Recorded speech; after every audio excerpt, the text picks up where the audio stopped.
సంస్కారము అన్న మాటకు అర్థం ఏమిటంటే లోపలికి వెళ్ళేటటువంటి పదార్థాలు ఏవి ఉన్నాయో వాటినన్నిటినీ కూడా సంస్కారవంతమైన వాటిని మాత్రమే లోపలికి వెళ్ళేటట్లుగా అనుమతించారనుకోండి. ఈ లోపల ఉండేటటువంటి మనసు కల్మషభూయిష్టము కాదు. ఒక ఇంటి లోపలికి కుళ్ళిపోయిన పదార్థాలన్నీ తీసుకొచ్చి పెట్టారనుకోండి, ఇంట్లో కుళ్ళు వాసన రాకుండా మల్లెపూల వాసన ఎందుకు వస్తుంది? ఇంటి లోపలికి అన్ని మల్లెపూల దండలు పంపించి దండలు కట్టారనుకోండి, ఇంట్లో మల్లెపూల వాసన రాకుండా కుళ్ళు వాసన ఎందుకు వస్తుంది? కుక్కల శవాలు ఎక్కడున్నాయో చూసుకుని 4 తెచ్చి ఇంట్లో పడేసుకున్నాడు అనుకోండి, ఆ ఇంట్లో దుర్గంధం కాకుండా ఇంకోటి ఎందుకు వస్తుంది? అసలు ముందు సంస్కారం అనేటటువంటిది ఎక్కడ ఏర్పడుతుందంటే ఈ కన్నాలలోంచి లోపలికి నువ్వేం పంపిస్తావు, ఇది సంస్కారమునకు ఆధారం. మనసు శుద్ధి దేని వలన ఉంటుంది అంటే వీటి గుండా లోపలికి ఏం వెడుతోంది. ఈ కంటితో నేను ఎప్పుడూ ఏదో రామాయణం, భాగవతం, భగవద్గీత, భగవత్ సంబంధమైన విశేషాలు, పెద్దలు చెప్పినటువంటి మాటలు, మహాత్ముల యొక్క మూర్తులు ఇవి చూస్తున్నాను అనుకోండి, లోపలికి వెడుతున్నవి మంచి విశేషాలు కనుక మనసు పవిత్రమై ఉంటుంది. శంకర భగవత్పాదులు చేసినటువంటి ఈ శ్లోకం శివానంద లహరిలో అమృత భాండంతో సమానమైనటువంటి శ్లోకం. ఈ శ్లోకం ధారణలో ఉంటే, ఈ శ్లోకం యొక్క భావం మనసులోకి ప్రవేశిస్తే అసలు మనుష్య జీవితాన్ని సంస్కరించుకోవడానికి చేయవలసినటువంటి ప్రయత్నం యొక్క అవసరం ఎంతటిదో మనకి అవగతమవుతుంది. శంకర భగవత్పాదులు ఈ శ్లోకాన్ని ప్రారంభం చేస్తూ భక్తో భక్తి గుణావృతే ముదమృతా పూర్ణే ప్రసన్నే మనఃకుంభే సాంబత వాంఘ్రి పల్లవయుగం సంస్థాప్య సంవిత్ఫలం అంటారు. దాని ఉద్దేశ్యం, మనం ఇళ్లల్లో పుణ్యాహవాచనము అని ఒక ప్రక్రియ చేస్తూ ఉంటాం. ఏదైనా చాలా పెద్ద పెద్ద క్రతువులు చేస్తున్నాం అనుకోండి, ఇంట్లో కొడుక్కి ఉపనయనం చేస్తున్నాను, లేకపోతే కొడుక్కో కూతురుకో పెళ్లి చేస్తున్నాను. ఆ పెళ్లి చేసినప్పుడు, ఉపనయనం చేసినప్పుడు ఉపయోగం చేసేటటువంటి మంత్రముల యొక్క శక్తి ఎంత గొప్పదై ఉంటుంది అంటే అవి 6 నెలలు ఆ ఇంటిలో ఉండేటటువంటి వాతావరణాన్నంతటినీ కూడా శోభస్కరం చేసి మంగళప్రదం చేసి నిలబెడతాయి. అంత శక్తివంతములై ఉంటాయి మంత్రములు. అటువంటి మంత్రముల యొక్క శక్తి బాగా ఇంటి నిండా అల్లుకోవాలి అంటే, ఆ వాతావరణము శోభస్కరము కావాలి అంటే ముందు దానికి అపవిత్రంగా ఇంట్లో ఉన్నటువంటి వాతావరణాన్ని పోగొట్టవలసి ఉంటుంది. మీరు ఒక్కటి గమనించండి, ఎప్పుడూ సత్వగుణంతో ఉండేవాళ్ళు, ఎప్పుడూ భగవంతుడి గురించి ఆలోచిస్తూ ఉండేవాళ్ళు, ఏదో భగవంతుడి గురించి చదువుకుంటూ భగవన్నామం చెప్పుకుంటూ పరమ భక్తితో జీవనం గడిపేటటువంటి వ్యక్తుల నుండి తరంగములు వెడుతూ ఉంటాయి. ప్రతి వ్యక్తికి ఆరా అంటారు. మీరు రామకృష్ణ పరమహంస, స్వామి వివేకానంద, కామకోటి పీఠాధిపత్యం వహించిన మహాపురుషులు చంద్రశేఖరేంద్ర సరస్వతి మహాస్వామి, ఇటువంటి వారి యొక్క చిత్తరువుల వంక చూస్తే వెనక ఒక పెద్ద కాంతి పుంజాన్ని వేస్తారు, ఆరా అంటూ ఉంటారు. ఆ కాంతి పుంజం వారిని ఆశ్రయించి ఉంటుంది. ఆ కాంతి దేని వల్ల పెరుగుతుంది, ఆ తేజశక్తి దేని వల్ల పెరుగుతుంది అంటే భగవంతునితో వాళ్ళు మమేకమయ్యేటటువంటి స్థితిని బట్టి ఆ తేజో చక్రం యొక్క శక్తి పెరిగిపోతూ ఉంటుంది. అలా ఎప్పుడూ భగవంతుడి గురించి ఆలోచించేటటువంటి వ్యక్తులు ఉన్నటువంటి ఇళ్లల్లో వారి నుండి వచ్చేటటువంటి భావనా తరంగముల చేత అపవిత్రమైనటువంటి వాతావరణం అంతా విరిగిపోతూ ఉంటుంది. అందుకే మహాత్ములు ఏదైనా ఇంట్లో అడుగు పెట్టారనుకోండి, భగవంతుడు పరమప్రసన్నుడవుతాడు, ఎంతో సంతోషిస్తాడు. నన్ను నమ్ముకున్నవాడు ఇంట్లోకి వచ్చాడు రా. అటువంటి వాళ్ళు లోపలికి వచ్చినంత మాత్రం చేత అపవిత్రమైన వాతావరణము విరిగిపోతుంది. మురికి నీటిలో ఇండిపి గింజ అని ఉంటుంది. ఆ ఇండిపి గింజని వేస్తే అది మాలిన్యాన్నంతటినీ విరగ్గొడుతూ లోపలికి వెళ్ళి నీటిని శుద్ధి చేసినట్లే మహాపురుషుల నుండి వచ్చేటటువంటి భక్తి తరంగములు, వారి నుంచి వచ్చేటటువంటి తేజస్ తరంగములు, అవి వాతావరణాన్నంతటినీ కూడా పరిశుద్ధి చేస్తాయి. అలాగే ఇంట్లో పెళ్లి చేసినా, ఉపనయనం చేసినా మనం ఆ ఇంట్లో ఉండవలసినటువంటి రీతిలో వాతావరణాన్ని ఉంచకుండా పాడు చేసుకుని అపవిత్రం చేసుకున్నటువంటి స్థితి ఉంటుంది. ఎప్పుడూ ఎవరినో తిడుతూ ఉండడం, ఎవరినో దెబ్బలాడుతూ ఉండడం, భార్యాభర్తలు తగువులాడుతూ ఉండడం, ఇతరుల్ని నింద చేస్తూ ఉండడం, లౌకికమైనటువంటి వ్యాసాంగం తప్ప ఎంతసేపు పెట్టినా టీవీల్లో అక్కర్లేనటువంటి విషయాలన్నీ వినబడుతూ ఉండడం, ఒక వేళ లేదు పాల లేదు, దీపాలు పెట్టిన వేళలో మెల్లో మంగళసూత్రాలు పట్టుకు లాగినటువంటి దృశ్యాలు చూడడం, ఆడవాళ్ళు బహు ఆక్రోశంతో మాట్లాడుతున్నటువంటి గట్టి గట్టి అరుపులు వింటూ ఉండడం, సమయం సందర్భం లేకుండా ఇంట్లో ఆ చనిపోయినటువంటి శవాల యొక్క దృశ్యాలు చూపిస్తుంటే వాటినన్నింటినీ చూడడం, కత్తులతో పొడుచుకోవడం చూడడం, ఇలాంటివన్నీ చూడడం వల్ల ఏమవుతుందంటే ఉద్వేగం కలుగుతుంటుంది మనసులో. ఆ ఉద్వేగం కలిగినప్పుడు అందులోంచి వచ్చేటటువంటి ఆ భావన తరంగములు అనారోగ్య వ్యాప్తికి కారణమవుతాయి. అనారోగ్య వ్యాప్తికి కారణమవుతాయి అవి వాతావరణాన్ని ప్రశాంతంగా ఉంచవు. వాతావరణం ప్రశాంతంగా ఉండాలి అంటే దానికి తగినటువంటి వాతావరణం ఉండాలి. అలా తగినటువంటి వాతావరణం ఉండాలి అంటే సత్వగుణం ఉండాలి లోపల. ప్రశాంతమైనటువంటి స్థితిలో ఉండడానికి కావలసినటువంటి పరికరములు, ఉండడానికి కావలసినటువంటి పరిస్థితి ఉత్పన్నము కావాలి. అలా ఉత్పన్నము కాలేదనుకోండి, దాని వలన అస్తమానము అటువంటివే చూస్తూ అక్కర్లేని విషయాలు చూస్తుంటే ఇంట్లో ఉండేటటువంటి వాతావరణం అంతా అపవిత్రమవుతుంది. అలా అపవిత్రమైపోయినప్పుడు ఒక పెద్ద కార్యక్రమం ఏదైనా చేస్తూ దాంట్లో మంత్రభాగాన్ని సమన్వయం చేసినప్పుడు ఆ మంత్రం పట్టుకోవడానికి తగినటువంటి వాతావరణం ఉండదు అక్కడ. అందుకే పుణ్యాహవాచనం అని ముందు ఒక ప్రక్రియ చేస్తారు. ఆ ప్రక్రియ చేసినప్పుడు ఏం చేస్తారంటే ఇంట్లో పూర్వం వాతావరణం అపవిత్రమైపోయి ఉంది కాబట్టి ఇప్పుడు ఈ కళ్యాణం చేసినప్పుడు, వివాహం చేసినప్పుడు మంత్రముల యొక్క శక్తి చేత ఆ వధూవరులిద్దరికీ కూడా చక్కటి ఆనుకూల్యత సిద్ధించి వాళ్ళు సంతోషంగా దాంపత్యాన్ని నెరపవలసి ఉంటుంది. కాబట్టి దానికి తగిన వాతావరణాన్ని ఏర్పాటు చెయ్యడం కోసం శుద్ధి కొరకు, పవిత్రత కొరకు పుణ్యాహవాచన ప్రక్రియ చేస్తారు. అందులో 3 కలశలు ఉంచుతారు. ఒకదాన్ని వరుణ కలశ అంటారు. ఉంచి 2 కలశలు ఉత్తర దక్షిణ దిక్కులుగా పెట్టి ఒకటి తూర్పు దిక్కుగా ఉంచుతారు. ప్రధాన కలశకి దారములు కడతారు. అది గళ్ళు గళ్ళుగా వచ్చేటట్టుగా దారాలతో కలశనంతటినీ కట్టి దాని నిండా నీళ్లు పోస్తారు. నీళ్లు పోసి మామిడి ఆకుల యొక్క చిగుర్లు అంటే చివరి భాగాలు పైకొచ్చేటట్టుగా, ముచికలు నీళ్లలో కుండి ఆకుల యొక్క కొసలు పైకొచ్చేటట్టుగా మామిడి ఆకులు మధ్యలో పెడతారు. పెట్టి చుట్టూ ఆకులు వచ్చేటట్టుగా మామిడాకుల గుత్తి పెట్టి దాని మీద కొబ్బరి బొండాన్ని ఉంచుతారు. కొబ్బరి చెట్టుకి నారికేళము అని పేరు. నారికేళము అని దానికి పేరు రావడానికి కారణం ఏమిటంటే సూక్ష్మమైన రంధ్రముల గుండా భూమిలోంటి నీటిని లాగి పై వరకు ఎక్కిస్తుంది.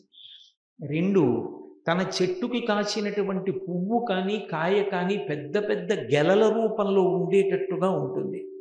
ఈ 2 లక్షణములు ఉన్న కారణం చేత ఆ కొబ్బరి బొండాన్ని నారికేళము అని పిలుస్తారు. ఆ నారికేళాన్ని తీసుకొచ్చి పూర్ణకుంభం మీద ఉంచుతారు. ఉంచి ఇప్పుడు ఈ చుట్టూ ఉండేటటువంటివి ఈ ఉత్తర దిక్కున దక్షిణ దిక్కున ఉండేటటువంటి 2 కలశల్ని ముఖం వరకు ఎత్తి పట్టుకుని, అసలు యథార్థంగా అయితే దాని ప్రక్రియలో వజ్రాసనం వేసి కూర్చుని ఒక స్థితిలో మంత్రం చెప్పినప్పుడు 2 చేతులతో బ్రాహ్మణులకు సభకంతటికి నమస్కరిస్తాడు యజమాని. ఆ నమస్కరించినప్పుడు ఈ 2 కలశల్ని తీసుకెళ్ళి యజమాని చేతికి ఇస్తారు. ఇచ్చినప్పుడు ఒక సంకల్పం చెప్తాడు. ఆయన ఏమని చెప్తాడంటే గృహ భూభాండ ఆత్మ దేహ ద్రవ్య స్థల పదార్థ వృద్ధ్యర్థం శుద్ధ్యర్థం అభివృద్ధ్యర్థం అభ్యుదయార్థం అనిష్ట నిరసనార్థం పుణ్యాహవాచన కర్మ ఆచరిష్యామి అంటాడు. నేను ఈ పుణ్యాహవాచన ప్రక్రియ దేని కొరకు చేస్తున్నాను అంటే ఇక్కడ ఉన్నటువంటి ఈ ఇల్లు, దీని చుట్టుపక్కల ఉన్నటువంటి భూమి, ఇక్కడ ఉన్నటువంటి ద్రవ్యము, ఇక్కడ ఉన్నటువంటి పదార్థములు ఇవన్నీ కూడా శాంతిని పొంది బాగా వృద్ధిలోకి వచ్చేటట్టుగా ఇవి కర్మయందు ఉపయోగపడేటట్టుగా వీటి యందు ఉన్నటువంటి దోషం పోవడానికి నేను ఈ పుణ్యాహవాచనం చేస్తున్నాను అంటాడు. ఈ పుణ్యాహవాచనం చేసేటప్పుడు రెండు చేతులలోనూ ఉత్తర దక్షిణ దిక్కుల యందు ఉన్నటువంటి కలశలు ఉంచుతారు యజమానికి. ముఖం వరకు పైకెత్తి కింద పెట్టి రెండు చేతులు ఇలా వేసి పైకెత్తి తీసి ఆ మామిడి కొమ్మల మించి తూర్పు కలశలోకి నీళ్లు పోస్తారు. పోస్తున్నప్పుడు కొన్ని కోరికలు కోరుతారు యజమాని. తుష్టిరస్తు, పుష్టిరస్తు, వృద్ధిరస్తు, శాంతిరస్తు, వేద సమృద్ధిరస్తు, ధర్మ సమృద్ధిరస్తు, పుత్ర సమృద్ధిరస్తు, ధనధాన్య సమృద్ధిరస్తు, ఉత్తరోత్తరాభివృద్ధిరస్తు, అనిష్ట నిరసనమస్తు అని నాకు ఇదిగో ఈ కర్మ చేసినప్పుడు తూర్పు కలశలో నీళ్లు పోసినటువంటి కారణం చేత ఆ నీటిని భగవంతుడు ఆవహిస్తాడు. తజ్జలాన్ అని భగవంతుడికి పేరు. నీటిని ఆశ్రయించి ఉంటాడు ఆయన. కాబట్టి ఇప్పుడు నేను పోసినటువంటి ఉదకధార తూర్పు కలశంలో పడింది. ఈ కలశలోని నీరు ఎక్కడెక్కడ చల్లానో అక్కడక్కడ శాంతిరస్తు, ఇంతకుముందు అపవిత్రమైన వాతావరణం ఉంటే విరిగిపోవాలి.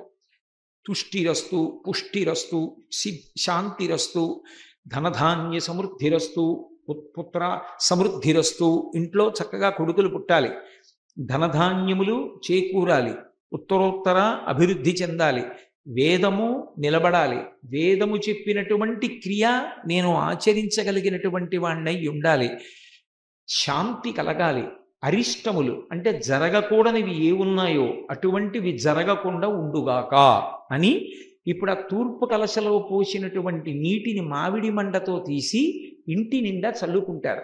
తన మీద చల్లుకుంటాడు, తన బిడ్డల మీద చల్లుతాడు. అంటే ఇప్పటి వరకు ఉన్నటువంటి అపవిత్రమైన వాతావరణము ఏది ఉందో ఆ వాతావరణం అంతా కూడా దాని వలన తొలగిపోతుంది. దాన్ని పూర్ణ కుంభము అంటారు. నీటిని పోసి పైన కొబ్బరి బొండాన్ని ఉంచిన కారణం చేత పూర్ణ కుంభం అంటారు. పూర్ణ కుంభం ఏదైనా దేవాలయానికి పెద్దలు వచ్చినప్పుడు వీధి గుమ్మం వరకు తీసుకెళ్ళి ఆ పూర్ణ కుంభం చేత్తో పట్టుకొని పురుష సూక్తాది మంత్రములతో పెద్దల్ని ఆహ్వానం పలికి లోపలికి తీసుకొస్తారు. పూర్ణకుంభం బయటికి వచ్చింది అంటే గుర్తేమిటంటే లోపల ఉన్నటువంటి పరమాత్మ అంతటి నా భక్తుడు వచ్చాడు, వాడు లోపలికి వచ్చే వరకు నేను ఆగలేను, అందుకని నేనే వెళ్ళి వాడికి స్వాగతం పలుకుతానని ఆయనే బయలుదేరి వచ్చినట్టు. అందుకే పూర్ణకుంభం ఎవరికి పెట్టాలి అంటే అసలు ఆ పూర్ణకుంభం గురించి తెలిసిన వాళ్ళకి పెట్టాలి తప్ప ప్రతివాడికి పూర్ణకుంభం ఇవ్వకూడదు. పూర్ణకుంభం పట్టుకొస్తే చెప్పులు ఇప్పి పూర్ణకుంభాన్ని రెండు చేతులతో ముట్టుకోవాలి. అంటే దేవాలయంలో ఉన్నటువంటి స్వామి ఎదురొచ్చారు కాబట్టి ఆ స్వామి పాదములు ముట్టుకుని నమస్కారం చేసి పూర్ణకుంభానికి వెనక నడవాలి. పూర్ణకుంభం లోపలికి వెళ్తుంది, తాను లోపలికి వెడతాడు. కాబట్టి మనం పరమమంగళప్రదంగా భావించేటటువంటి పదార్థములలో ఒకటి పూర్ణకుంభం. అందుకే ఆ పూర్ణకుంభాన్ని శుభసూచనగా వేస్తూ ఉంటారు. మనకి కొన్ని మంగళప్రదమైన గుర్తులు ఉన్నాయి శాస్త్రంలో. అవి ఎప్పుడైనా ఎక్కడైనా కనపడ్డాయి అంటే, అటువంటి గుర్తు వేసి ఉంది అంటే అది ఉత్తినే పోదు, మంగళాల్ని తీసుకొస్తుంది. అలా తీసుకురాగలిగినటువంటి వాటిలో ఒకటి పూర్ణకుంభం. పూర్ణకుంభం యొక్క ముద్ర ఉన్నంత మాత్రం చేత శోభస్కరం అవుతుంది. అలాగే రెండవది స్వస్తిక్ మార్క్, స్వస్తిక్ గుర్తు వేస్తూ ఉంటారు. అది ఎక్కడ ఉంటుంది అంటే లక్ష్మీదేవి యొక్క పాదముల అడుగు భాగంలో ఉంటుంది. పాణి పద్మదళాకారౌ పాదౌతే స్వస్తికాయుతౌ అంటాడు భవిష్యోత్తర పురాణంలో నారద మహర్షి. నీ పాదములలో స్వస్తిక్ ముద్రలు ఉన్నాయమ్మా, నువ్వు సాక్షాత్తు శ్రీ మహాలక్ష్మివి అంటాడు. అందుకే పెళ్లి చేసినప్పుడు పెళ్లి కూతురికి పెళ్లి కొడుక్కి మధ్యన పట్టినటువంటి తెర మీద ఇంకా ఏవీ వ్రాయకూడదు, ఒక్క స్వస్తిక్ గుర్తు ఒక్కటే వెయ్యాలి. స్వస్తిక్ గుర్తు అంత మంగళప్రదం. ఎప్పుడైనా ఏదైనా ఒక ప్రాంగణంలో భగవత్ శక్తి నిండి నిబిడీకృతం అవ్వాలి అంటే, అది పరమమంగళప్రదంగా దాన్ని అలంకారం చెయ్యాలి అంటే పూర్ణకుంభం యొక్క ముద్ర, స్వస్తిక్ యొక్క ముద్ర, ఇటువంటివి పరమ పవిత్రమైనటువంటి వస్తువులు కొన్ని లోకంలో ఉన్నాయి. అటువంటి వాటికి సంబంధించినటువంటి ముద్రలే వేయవలసి ఉంటుంది. పూర్ణకుంభం అంత గొప్పది. పూర్ణకుంభాన్ని దేనికి వాడతాము అంటే ఇంట్లో ఉన్నటువంటి అపవిత్రమైనటువంటి వాతావరణాన్ని పోగొట్టి తనని పట్టి ఉన్నటువంటి అపవిత్రతని పోగొట్టుకుని తన ఇంట్లో ఉన్నవారికి ఉన్నటువంటి అపవిత్రతని పోగొట్టి ముందు ఇంటికి పరిశుద్ధి కల్పించి అక్కడ ఉచ్చాటన చేయబడినటువంటి మంత్రముల వలన దేవతల యొక్క అనుగ్రహము ఆ వాతావరణమునందు ప్రవేశించడానికి కావలసినటువంటి ఆనుకూల్యతని సిద్ధింపచేయుట కొరకు పూర్ణకుంభాన్ని ఏర్పాటు చేస్తారు. అటువంటి పూర్ణకుంభం ఇంట్లో పెట్టుకుని ఇంట్లో నీళ్లు చల్లుకుంటున్నావు, నీ బిడ్డల మీద చల్లుతున్నావు, నీ మీద చల్లుకుంటున్నావు, వృద్ధిలోకి రావాలని కోరుకుంటున్నావు. ఆ పూర్ణకుంభం మంచిదే, ఏ పెళ్లి చేసే ముందో చేస్తావు. ఆ పూర్ణకుంభం కాదు, అసలు నువ్వే పూర్ణకుంభం అయిపోవాలి. అసలు ఆ పూర్ణకుంభం ఎలా అవ్వాలో శంకరాచార్యుల వారు చెప్తున్నారు. ఈ శ్లోకాన్ని జాగ్రత్తగా పట్టుకోగలిగితే అసలు సాధన యందు ఇది ఒక పెద్ద విశేషమైన మలుపు తిప్పుతుంది. ఓ ఇలా బ్రతకాలన్నమాట అని అర్థమవుతుంది. ఆయన అంటున్నారు, భక్తో భక్తి గుణావృతే ముదమృతా పూర్ణి ప్రసన్ని మనకుంభే సాంబతవాంగ్రి పల్లవయుగం సంస్థాప్య సంవిత్ఫలం అన్నారు. ఇప్పుడు మొట్టమొదట పూర్ణకుంభం తయారు చేయాలంటే ఒక కలశ పాత్ర ఉండాలి. ఆ కలశకి ముందు దారాలు చుట్టాలి. నీళ్లు పోసేశాక దారాలు చుట్టడం కుదరదు, ఒలిగిపోతాయి. ముందు పాత్ర పట్టుకుని దాన్ని ఉంచి దారాలు చుడతారు. గళ్ళు గళ్ళుగా వచ్చేట్టుగా చుట్టాలి కొత్త దారం. ఆయన అంటున్నారు, ఇక్కడే ఉంది ఒక కలశ. ఆ కలశని దారాలకు చుట్టూ. ఏమిటా కలశ? మనస్సే కలశం. ఇక్కడ ఉన్నటువంటి నా మనస్సు అనబడేటటువంటి కలశానికి దారాలు చుట్టాలి. ఏమిటా దారాలు? భక్తో భక్తి గుణావృతే. దానికి చుట్టవలసినటువంటి దారాలు భక్తి అనబడేటటువంటి దారాలని చుట్టాలి.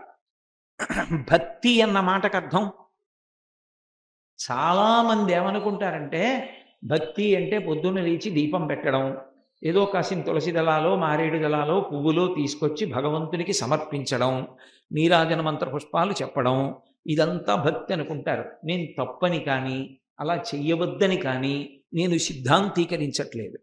కానీ అసలు భక్తి అన్న మాటకి అర్థం ఏమిటంటే నిషిద్ధ కర్మ యొక్క భంజనము, విహిత కర్మాచరణమునందు అనురక్తి. ఈ రెండు ఎవరి యందు ఉంటాయో వాడు భక్తి తత్పరుడు అని పిలుస్తుంది శాస్త్రం.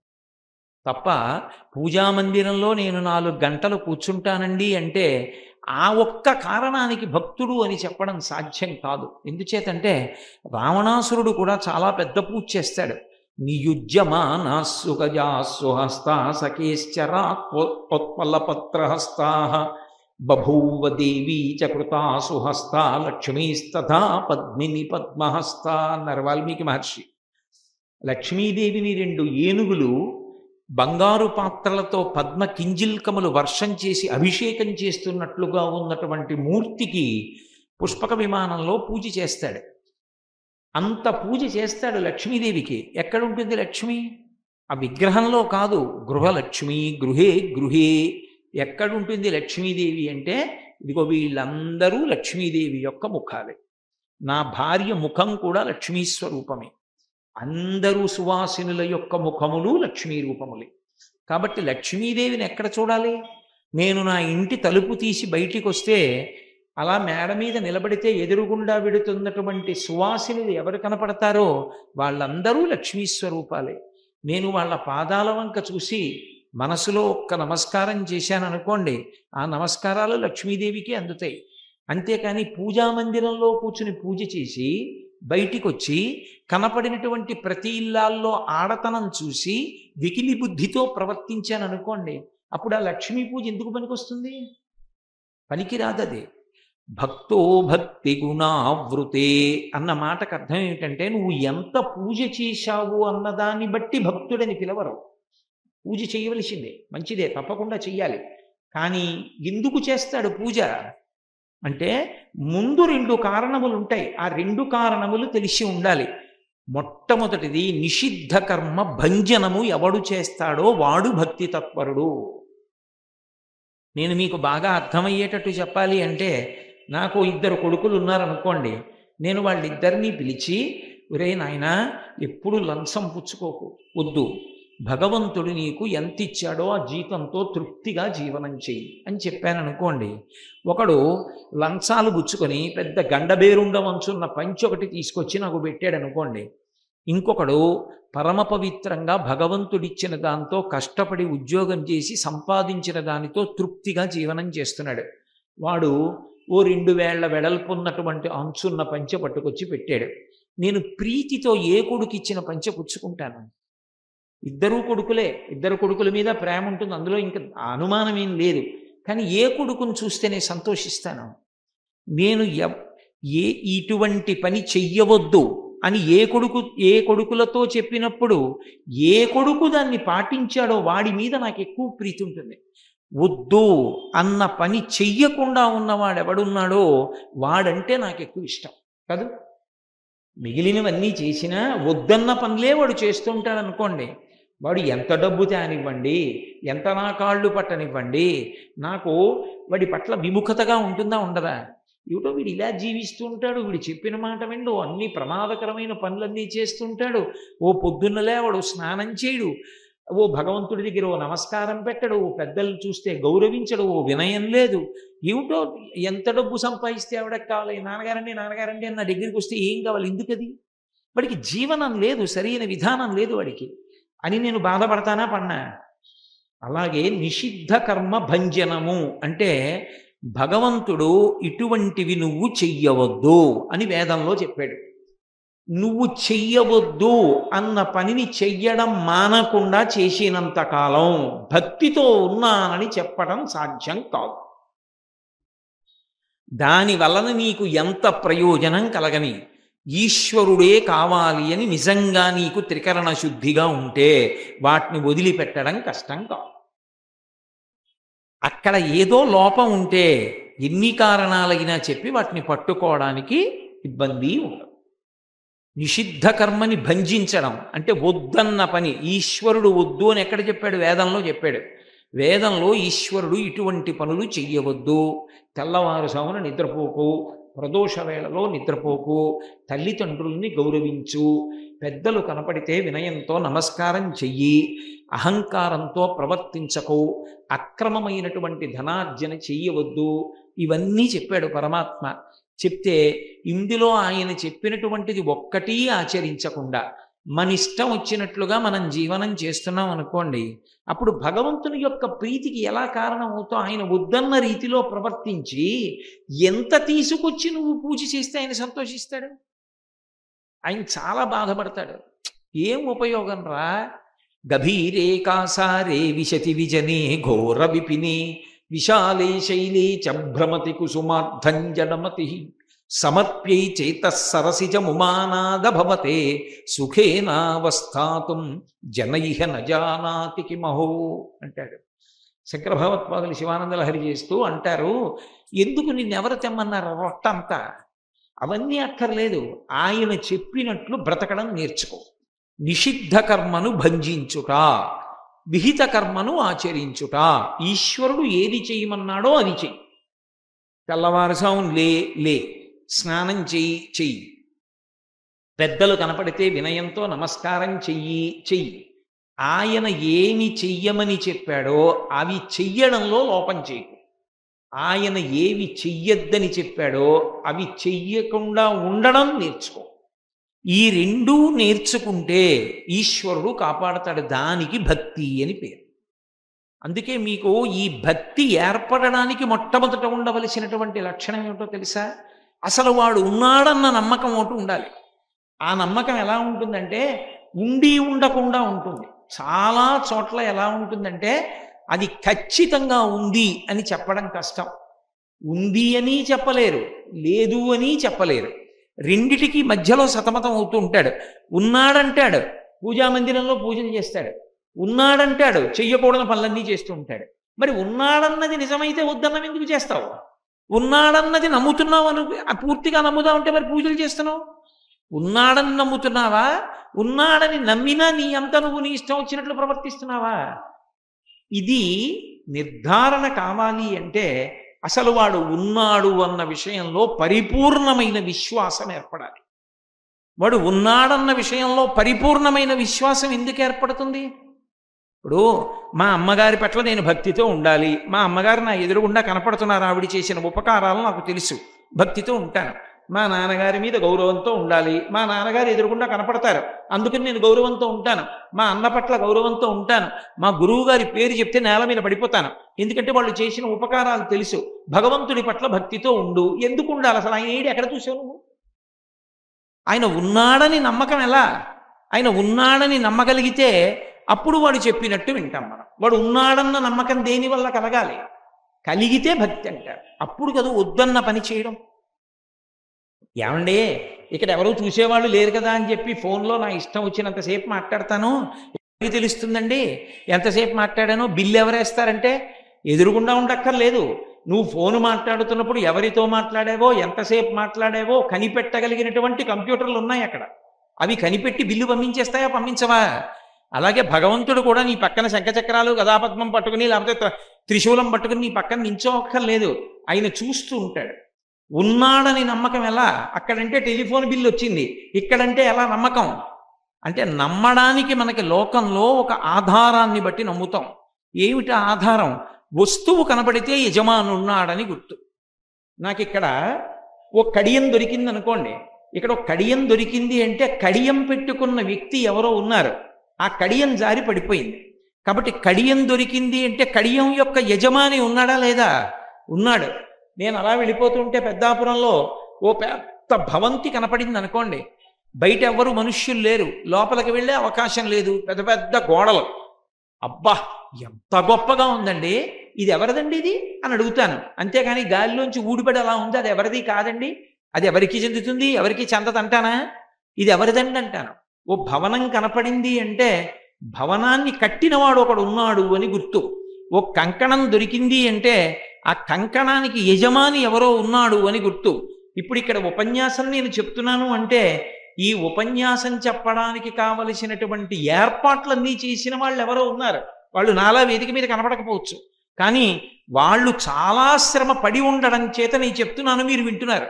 వాళ్ళు ఏ శ్రమ పడకుండా ఇంటి దగ్గర పడుకున్నారనుకోండి, ఈ వేదిక ఉండదు, చెప్పడానికి నేను రాను, వినడానికి మీరు అక్కర్లేదు.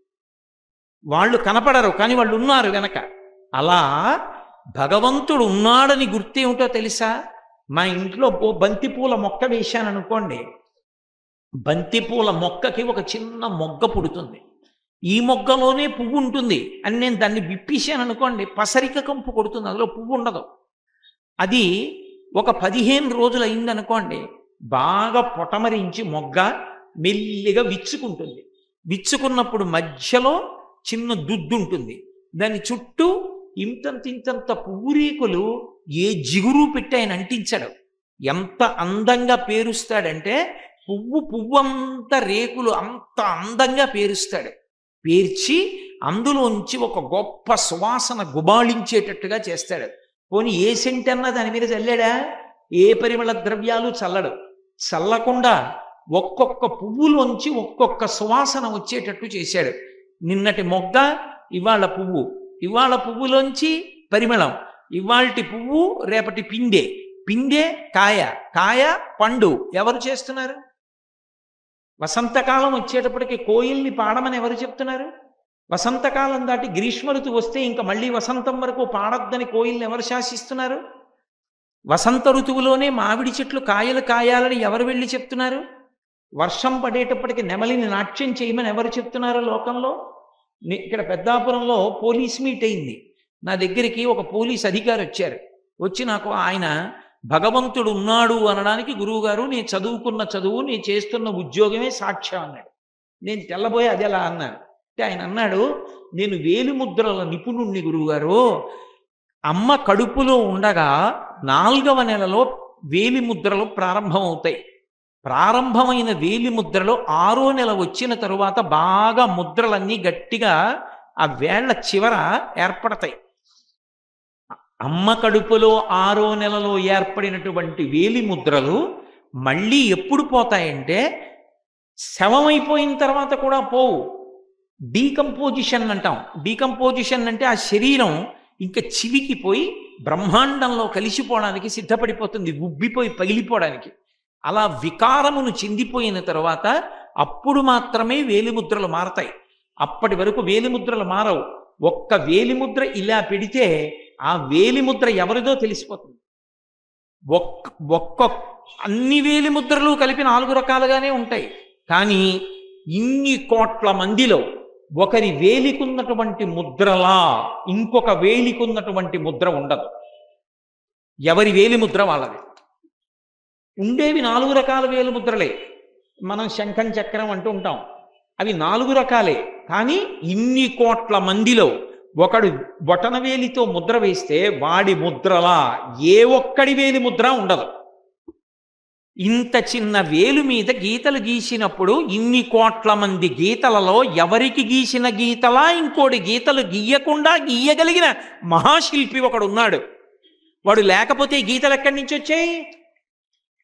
వాడు ఉన్నాడనడానికి నువ్వు ఎక్కడికో వెళ్ళక్కర్లేదు, నీ వేళ్ళు చాలు, వేలి మీద గీతలు చాలు.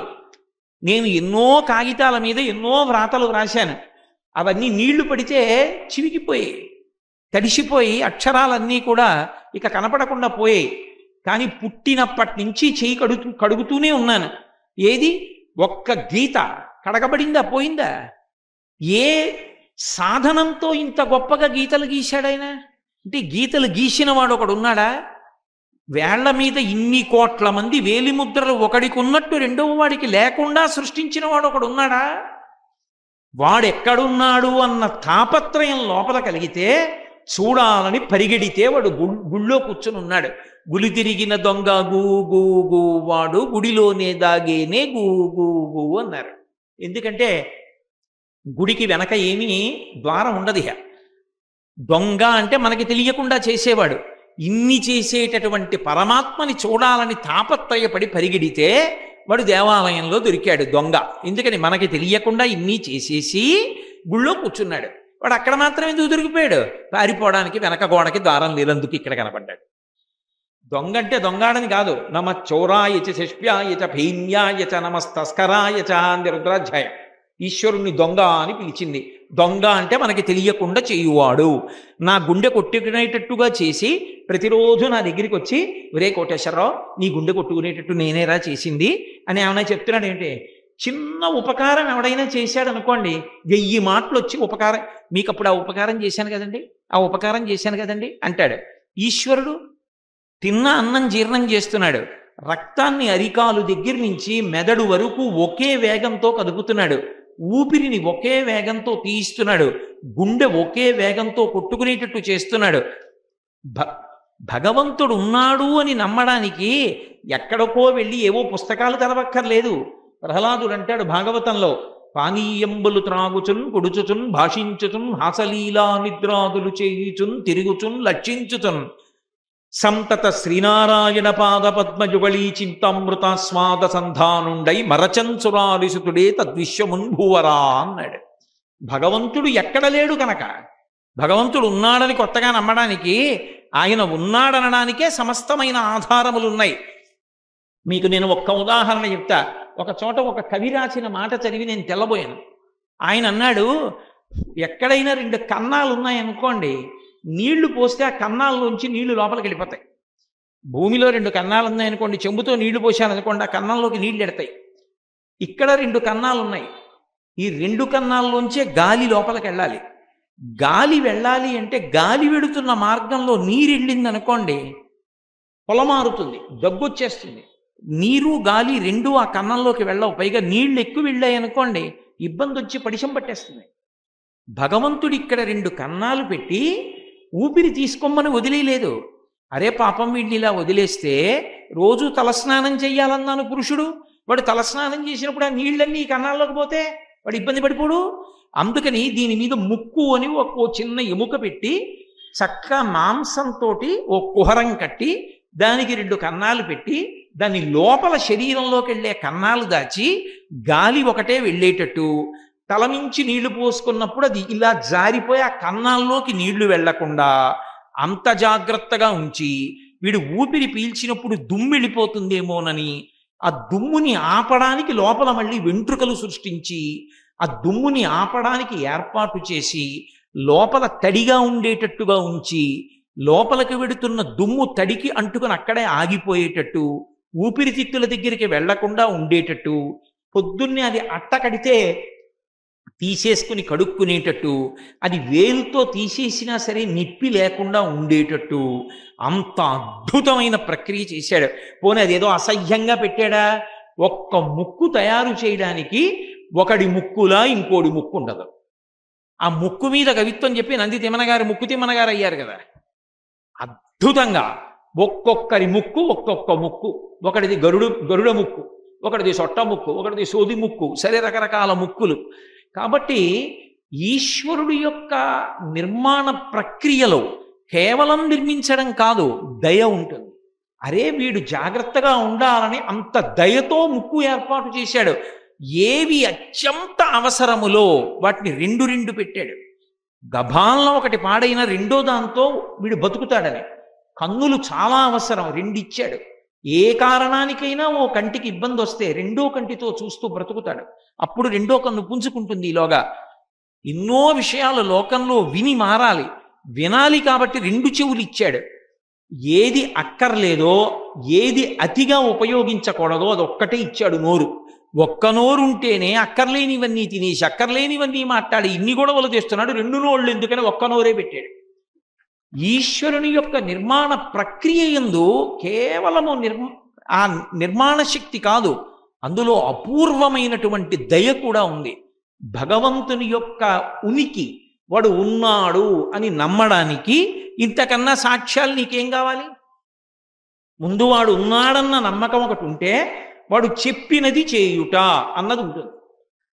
వాడు ఉన్నాడో లేదో మనకేం తెలుసండి? ఆయన అంటాడంతే. అలాగా మనం ఏం చేస్తే మాత్రం ఏమైంది, చచ్చిపోయిన తర్వాత ఏమైందో తెలిసి వచ్చిందా?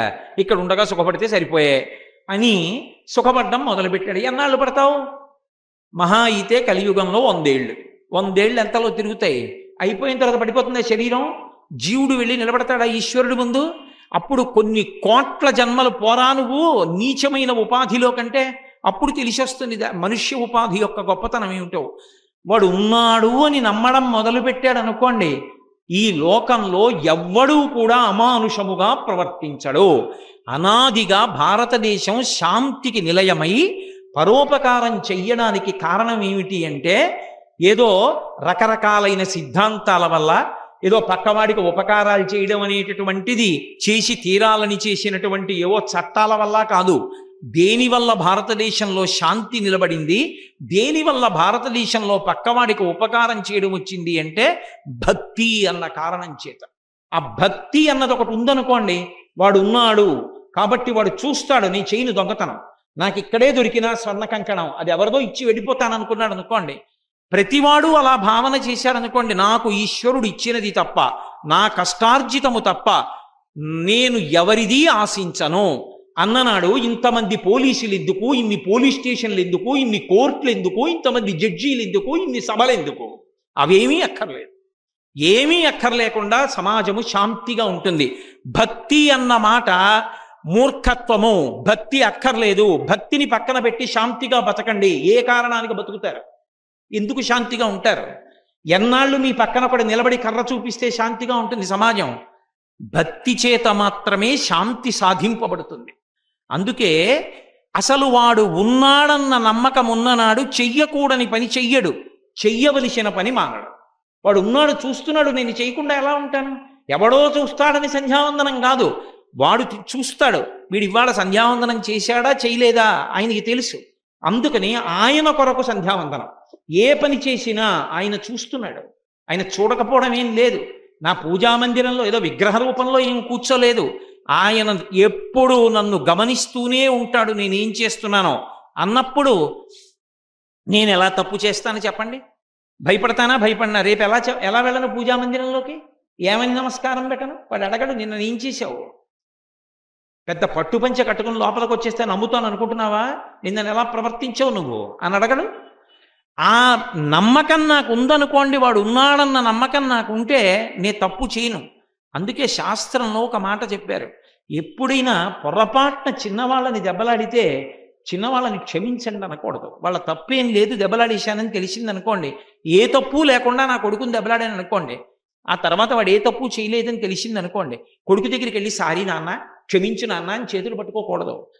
భగవన్మందిరంలోకి వెళ్ళి క్షమార్పణ చెప్పాలి. ఈశ్వర చిన్నవాడు, వాడు ఏ తప్పు చేయకుండా నేను దెబ్బలాడాను, తప్పు నాది, నన్ను మన్నించండి అని చెప్పాలి. పిల్లల దగ్గరికి వెళ్ళి మీరు సారీలు క్షమార్పణలు మొదలెట్టారనుకోండి, వాడికి ఏం అలవాటు అవుతుంది? ప్రతిదానికి నాన్నగారండి సే సారీ అంటాడు. ఏమవుతుంది వ్యవస్థ? కుటుంబం పోతే సమాజం పోతుంది, సమాజం పోతే దేశం పోతుంది. ఎక్కడ ఎప్పుడు ఎక్కడ ఎలా ప్రవర్తించాలో అలా ప్రవర్తించడం శాస్త్రం నేర్పింది. నువ్వు భగవంతుడు ఉన్నాడని నమ్మితే భగవంతుడు చెప్పిన శాస్త్రం ప్రకారం బ్రతకడం నీకు అలవాటు. అలా అలవాటు కానంతసేపు నా అంతవాణ్ణి నేను, పరమాహంకారం ఒకటి బయలుదేరిపోతుంది. అహంకారం ప్రబలిందనుకోండి, అయిందానికి కాందానికి ఇలా చూపిస్తాడు. నేను అంటుంటాడు ఇలా చూపించి. దేనికి అంటే, నేను అందగాణ్ణి, నేను పండితుణ్ణి, నేను కవిని, నేను అధికారిని, నేను ఐశ్వర్యవంతుణ్ణి, నేను గాయకుణ్ణి, నేను చిత్రలేఖకుణ్ణి, రకరకాలైనటువంటి అహంకారములన్నీ చెప్పి ఇలా అంటాడు. ఇలా ఇలా అన్న ఈ శరీరం నిజానికి ఎవరిది? ఇలా అంటున్నావు కదా అన్నింటికి, ఇలా అన్న ఈ శరీరం ఎవరిది? ఒకానొక నాడు తండ్రికి కామోద్రేకం కలిగితే ఆయన తల్లితో కలిసినప్పుడు ఆయన యొక్క తేజస్సు స్ఖలనమైతే తల్లిలో ప్రవేశించింది. ఆయన యొక్క వీర్యమునకు తల్లి యొక్క శోణితము కలిసింది. తండ్రి యొక్క తేజస్సుదా ఈ శరీరం? తండ్రిదా? శోణితంతో కలిపింది కాబట్టి తల్లిదా? 9 నెలలు కడుపులో భరించింది కాబట్టి అమ్మదా? ప్రసవించి బయటికి వచ్చిన తర్వాత పాలిచ్చి పెంచి పెద్ద చేసింది కాబట్టి అమ్మదా? కొంచెం పెద్దవాడవైన తర్వాత విద్యాబుద్ధులు నేర్పించాడు కాబట్టి తండ్రిదా? నీకు పాఠం చెప్పిన గురువుదా? పెద్దవాడవైన తర్వాత ఉద్యోగం చేస్తే నెలకి ఇన్ని గంటలు ఇక్కడ కూర్చుంటే డబ్బిస్తానని పోషించినటువంటి ఆ యజమానిదా? లేకపోతే భార్య వచ్చి సౌకర్యాలు చూస్తుంది, భార్యదా? కడుపున పుట్టిన బిడ్డలదా? చిట్ట చివర శరీరం పడిపోయిన తరువాత అంత్యేష్టి సంస్కారంలో అగ్ని సంస్కారం చేసిన కొడుకుదా? అగ్నిహోత్రం వెలిగిపోతున్నప్పుడు అందులో శరీరం కాలిపోతుంటే వేడికి తల నుంచి ఊడిపోయిన వెంట్రుకలు ఎగిరి చెట్లని పట్టుకుంటాయి. చెట్లని పట్టుకుంటే చెట్లు ఆశ్రయం ఇచ్చి ఆ వెంట్రుకలు అడ్డుకుని నిలబడేటట్టు చేస్తాయి. అలా నిలబడిపోయేటట్టు చేసినటువంటి చెట్టుదా? కాలిపోకుండా మిగిలిపోయి కింద పడిపోయిన ఎముకలకి మాంసం అంటి ఉంటే ఓ కుక్క ఎముక పట్టుకెళ్ళి చెట్టు కింద పెట్టి కొరుక్కు తింటుంది. కుక్క పట్టుకెళ్ళింది కాబట్టి ఎముక కుక్కదా? ఎవరిది శరీరం? దేనికన్ని మాటలు ఇలా చూపించి మాట్లాడతావు? ఈ శరీరం ఏమీ కాదు, పరమేశ్వర నిర్మాణము. నువ్వు తరించడానికి ఇచ్చాడు దీన్ని ఆధారం చేసుకుని ఈశ్వరుడు ఎలా చెప్పాడో అలా బ్రతికి తరించడానికి వాడుకో. లేకపోతే పాడైపోతావన్న విషయం ఒక్కటి ద్యోతకం అయిందనుకోండి, 10 మాటలు ఇలా అనడు. అయ్యా నేనెంతటి వాడినండి, ఈశ్వరానుగ్రహం అందువల్ల నడిచిందంటాడు. అంతేగాని అయిందానికి కాందానికి ఇలా చూపించి అహంకృతితో ప్రవర్తించడు. దీనికి కారణం ఎక్కడుంటుంది? భక్తో భక్తి గుణావృతే. ఇది శంకర భగవత్పాదుల ప్రతిపాదన. మనసు సంస్కారమును ఇవ్వాలి. మనసుకుండే లక్షణం ఏమిటంటే ఇంద్రియముల మీద ఆధారపడుతుంది. దానికి కిటికీలు ఇంద్రియాలు, అది కిటికీల్లోంచి చూస్తూ ఉంటుంది బయటికి. కంటిని ఒక ఆధారం చేసుకుంటుంది, చెవిని ఒక ఆధారం చేసుకుంటుంది, ముక్కు ఒక ఆధారం చేస్తుంది, నాలుక ఒక ఆధారం చేస్తుంది, చర్మం ఒక ఆధారం చేస్తుంది. వీటితో ఎప్పుడూ సుఖాలు కోరుతుంది. సంస్కారము అన్న మాటకు అర్థం ఏమిటంటే లోపలికి వెళ్ళేటటువంటి పదార్థాలు ఏవి ఉన్నాయో వాటినన్నిటినీ కూడా సంస్కారవంతమైన వాటిని మాత్రమే లోపలికి వెళ్ళేటట్లుగా అనుమతించారనుకోండి. ఈ లోపల ఉండేటటువంటి మనసు కల్మషభూయిష్టము కాదు. ఒక ఇంటి లోపలికి కుళ్ళిపోయిన పదార్థాలన్నీ తీసుకొచ్చి పెట్టారనుకోండి, ఇంట్లో కుళ్ళు వాసన రాకుండా మల్లెపూల వాసన ఎందుకు వస్తుంది? ఇంటి లోపలికి అన్ని మల్లెపూల దండలు పంపించి దండలు కట్టారనుకోండి, ఇంట్లో మల్లెపూల వాసన రాకుండా కుళ్ళు వాసన ఎందుకు వస్తుంది? కుక్కల శవాలు ఎక్కడున్నాయో చూసుకుని 4 తెచ్చి ఇంట్లో పడేసుకున్నాను అనుకోండి, ఆ ఇంట్లో దుర్గంధం కాకుండా ఇంకోటి ఎందుకు వస్తుంది? అసలు ముందు సంస్కారం అనేటటువంటిది ఎక్కడ ఏర్పడుతుందంటే ఈ కన్నాలలోంచి లోపలికి నువ్వేం పంపిస్తావు, ఇది సంస్కారమునకు ఆధారం. మనసు శుద్ధి దేని వలన ఉంటుంది అంటే వీటి గుండా లోపలికి ఏం వెడుతోంది. ఈ కంటితో నేను ఎప్పుడూ ఏదో రామాయణం, భాగవతం, భగవద్గీత, భగవత్ సంబంధమైన విశేషాలు, పెద్దలు చెప్పినటువంటి మాటలు, మహాత్ముల యొక్క మూర్తులు ఇవి చూస్తున్నాను అనుకోండి, లోపలికి వెడుతున్నవి మంచి విశేషాలు కనుక మనసు పవిత్రమై ఉంటుంది. అలాగే చెవి గుండా లోపలికి వెళ్ళే విషయాలు. ఎప్పుడు ఏవో మంచి విషయాలు వింటున్నాను అనుకోండి, మంచి విషయాలు విన్నప్పుడు మనసుకి మంచి సంస్కారం కలుగుతుంది. ఇప్పుడు మీరు విన్నారు, సంస్కారం ఒకటి ఏర్పడుతుంది. అరే మనం అహంకరించకూడదురా. దేనికి అహంకరించడం? ఈశ్వరుడిచ్చిన విభూతి. నేను ఇవాళ ఉపన్యాసం చెప్పానంటే నా గొప్ప జ్ఞాపక శక్తి ఆయన ఇచ్చింది, వాక్య నిర్మాణ ప్రజ్ఞ ఆయన ఇచ్చింది.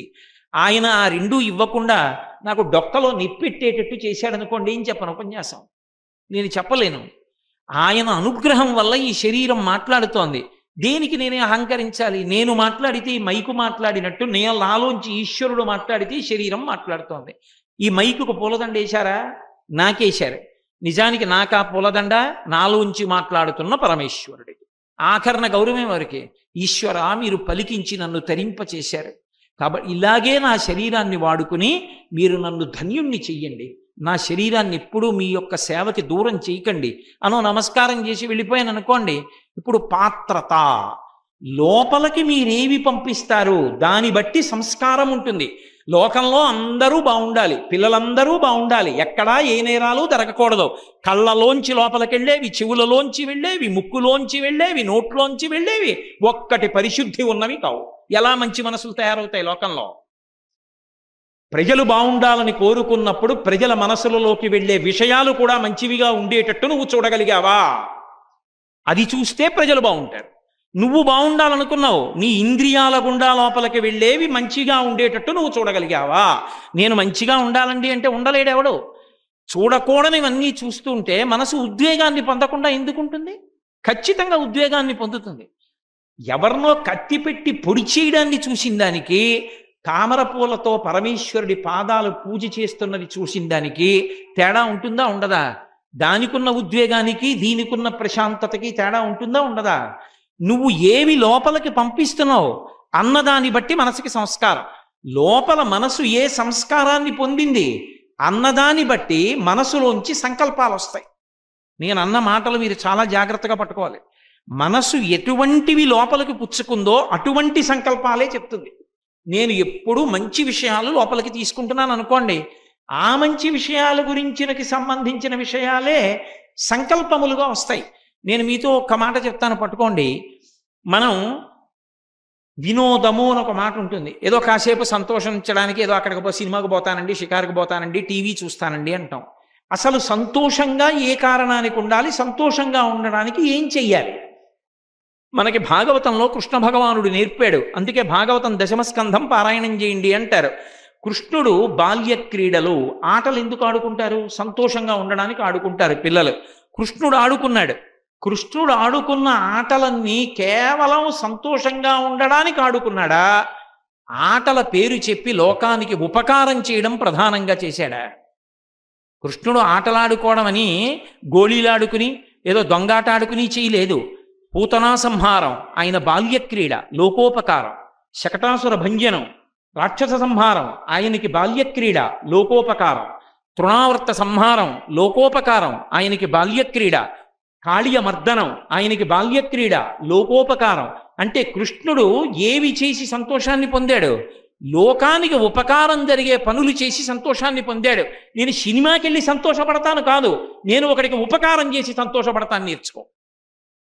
ఇది జాతికి సందేశం భాగవతం. సంతోషపడడానికి కారణం ఏదై ఉండాలి అంటే ఒకరికి ఉపకారము చేయుట చేత. అది ఎప్పుడు వస్తుందా బుద్ధి? రామాయణం భారతం భాగవతం వింటే. రామాయణం భారతం భాగవతం చెప్పడానికి వీల్లేదు, వినడానికి వీల్లేదంటే ఎక్కడి నుంచి వస్తుందా బుద్ధి? కాబట్టి సంకల్పములు, ఆలోచనలు ఇందులోంచి వస్తాయి. మీరు లోపలికి ఏం పుచ్చుకున్నారో దాన్ని బట్టి ఆలోచన వస్తుంది. దాన్ని బట్టి వచ్చిన ఆలోచన కార్యరూపము ధరిస్తుంది. ఒరే ఈ శరీరం అనిత్యంరా, ఐశ్వర్యం ఉండిపోయేది కాదురా, ఎంత సంపాదించినా ఊపిరి కానీ చటుక్కు నాగిందా అంతే, పిల్లలకి వెళ్ళిపోతుంది ఐశ్వర్యం అంతా. నిజంగా నీతో రావాలనుకుంటే నువ్వు చేసిన దానం వల్ల నీతో వస్తుంది.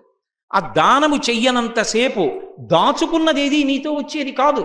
నిజంగా నీతో రావాలంటే దానం చేయి, పుణ్యంగా మారి నీతో వస్తుంది. హత్తుకుంది ఒకడికి, ఆ మాట లోపలికి వెళ్ళింది, చెవుల్లోంచి పట్టుకుంది. ఒరే నేను దాచుకోవడం కాదు, కొంత దానం చేస్తానన్నాడు అని మంచి పని చేశాడు. ఇప్పుడు మంచి సంకల్పం దేంట్లోంచి వచ్చింది? మంచి మాట వినడం వల్ల ఏర్పడిన సంస్కారంలోంచి వచ్చింది. కాబట్టి ఈ కిటికీలు మనసుకి దేనికి పనికి రావాలి? మంచి విషయాలు లోపలికి వెళ్ళడానికి పనికి రావాలి. సంస్కారవంతమవుతుంది. మంచి మాట, మంచి పని, మంచి చూపు లోపల నుంచి బయటికి వస్తుంది.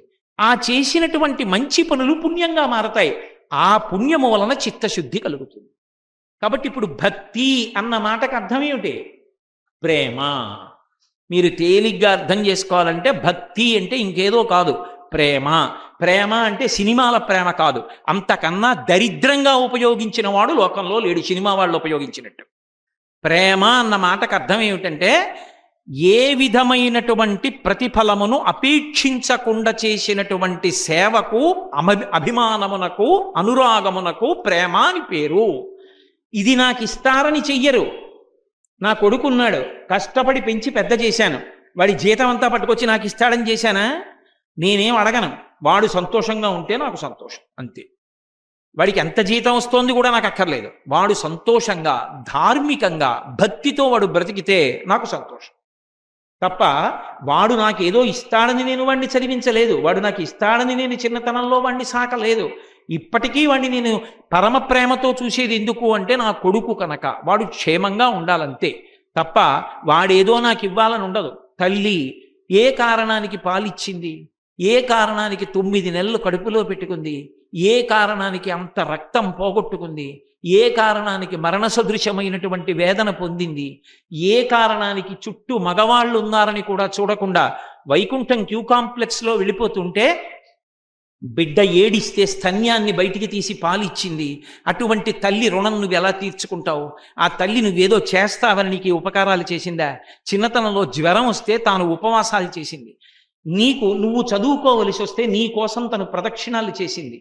నీకు ఏదైనా ఇబ్బంది కలిగితే నా ఆయుర్దాయం పోసుకొని నువ్వు బ్రతకరా అని ఆశీర్వదించింది. అంటే నీ కోసం తన ఆయుర్దాయాన్ని కూడా త్యాగం చేసేయడానికి సిద్ధపడింది. అటువంటి తల్లి నువ్వేదో ఇస్తావని పెంచి పెద్ద చేసిందా? అది ప్రేమ. తండ్రిది ప్రేమ, గురువుది ప్రేమ, భర్తది ప్రేమ, భార్యది ప్రేమ. అంతేకాని నువ్వు అందంగా ఉన్నావు కాబట్టి నీ ప్రేమిస్తున్నాను, నువ్వు నాదానివి అవ్వాలి అతే యాసిడ్ పోస్తానంటే ప్రేమ. అది ఎందుకు ప్రేమ అవుతుంది? ఎక్కడ ఏ మాట ఉపయోగించాలో అక్కడ ఆ మాట ఉపయోగించకపోవడమే సమాజ భ్రష్టత్వానికి కారణం. అది ప్రేమ కాదు, కామము. కామము అంటే కోర్కె. మీరు ఒక్కటే గుర్తుపెట్టుకోండి, కామము పొంగేట్టు చేస్తుంది, ప్రేమ వెనక్కెళ్ళేట్టు చేస్తుంది.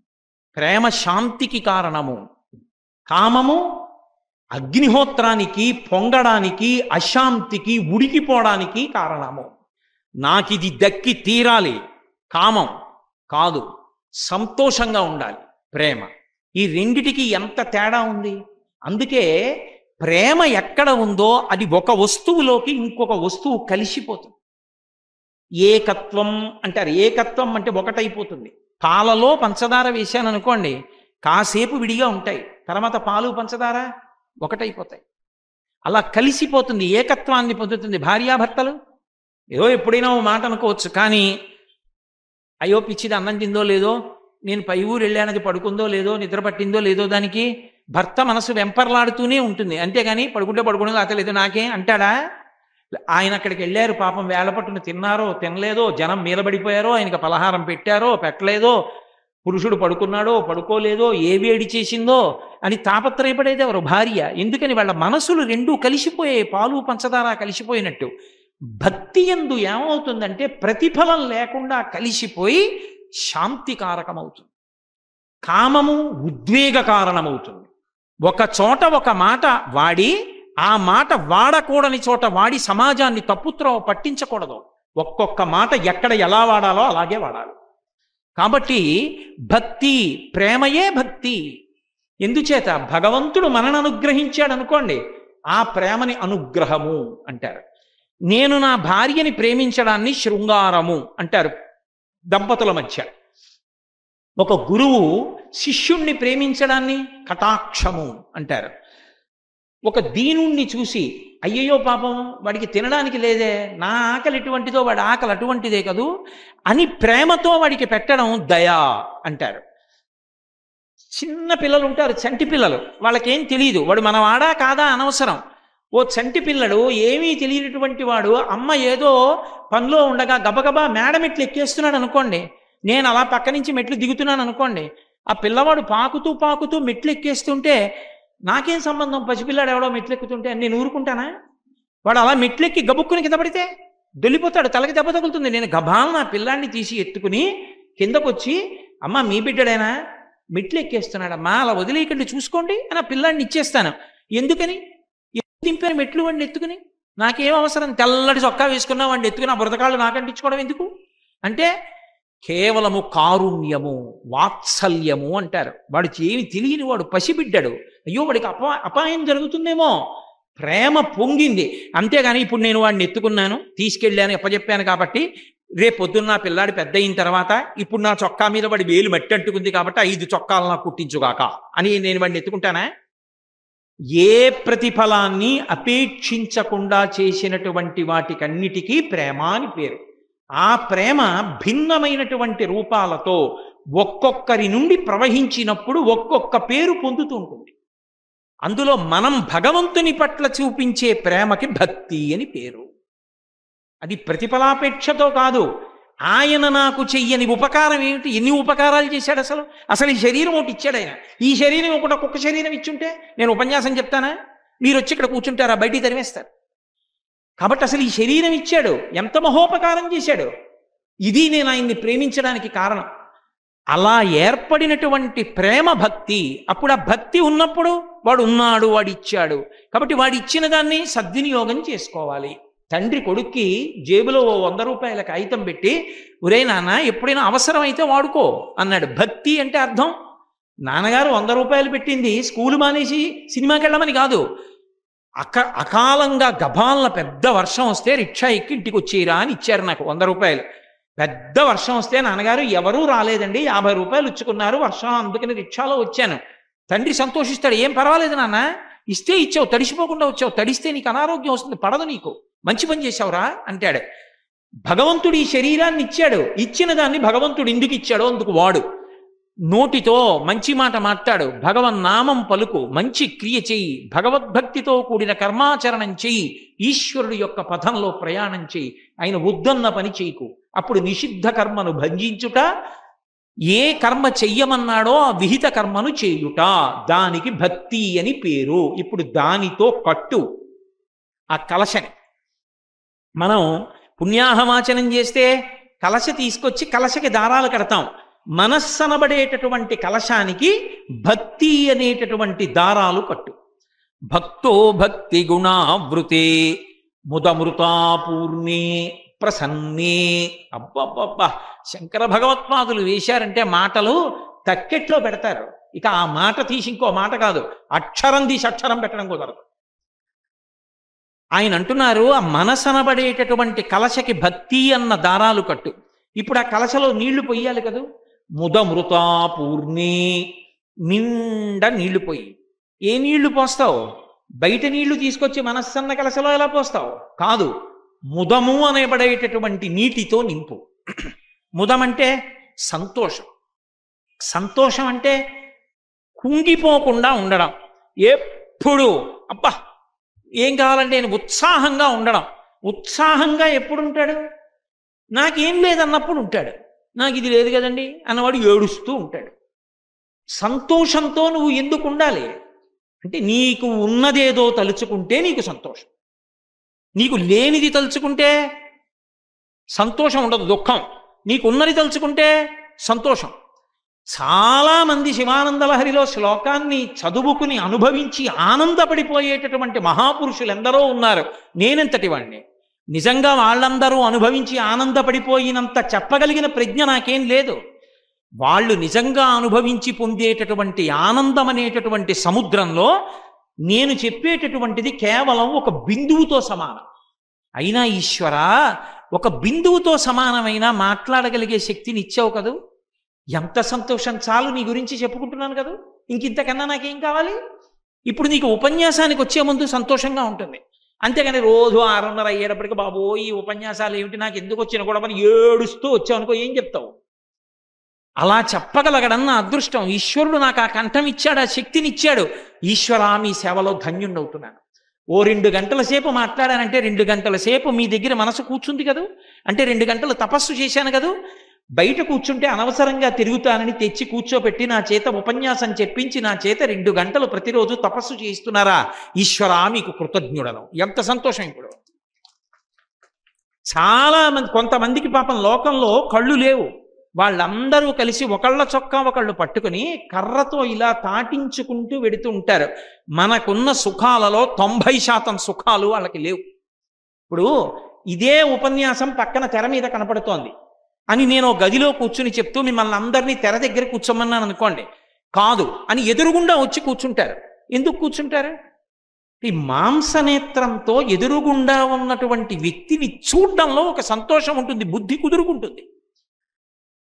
కన్ను ఉండబట్టి కదా చూస్తున్నాం. కళ్ళు లేనివాడు దేవాలయం చూస్తాడా, ధ్వజస్తంభం చూస్తాడా, వెంకటరమణుడి మూర్తి చూస్తాడా, కాళహస్తీశ్వరుడి లింగం చూస్తాడా, పువ్వు చూస్తాడా, పువ్వుకున్న అందం చూస్తాడా, పువ్వు మీద మాలినటువంటి భ్రమరాన్ని చూస్తాడా, ఓ కొండ చూస్తాడా, సెలయేరు చూస్తాడా, క్రూర మృగాన్ని చూస్తాడా, కుందేలు చూస్తాడా, నెమలి విప్పిన పురిని చూస్తాడా? ఏది చూస్తాడు? ఎన్నో సుఖాలు అతనికి లేవు. ఇవన్నీ టికెట్లు పెట్టి కొనుక్కునేవి కావు, బయటికి వెడితే కనపడతాయి. పసిపాపల బోసినోళ్ళు, వాళ్ళ నవ్వులు, ఎంత సంతోషం! ఏది అతను ఎక్కడ చూసుకోగలడు? తన కడుపునే మనవడు పుట్టిన మనవడు ఎలా ఉన్నాడు, ఒరే అచ్చు నీ పోలికారా అన్నా కూడా వాడికి తానే తెలియడు. తన ప్రతిబింబం చూసుకున్నాడా? తన మనవడు ఎలా ఉన్నాడో తెలుసా? ఊహ చేత సంతోషిస్తాడంతే. ఏమిటో ఈ బ్రతుకు అనుకుని, ఈశ్వర ఎప్పుడు వద్దు, ఏ తప్పు చేశానో ఇంకెప్పుడు కళ్ళు లేకుండా పుట్టించకంటాడు. ఎక్కడికన్నా వెళ్ళాలంటే భయం, అడుగు తీసి అడుగేస్తే భయం. ఈశ్వరుడు నాకు 2 కళ్ళు ఇచ్చాడు, ఆ 2 కళ్ళతో చూడగలిగిన శక్తినిచ్చాడు. ఈ సంతోషంగా ఉండడానికి ఇది కారణం కాదు.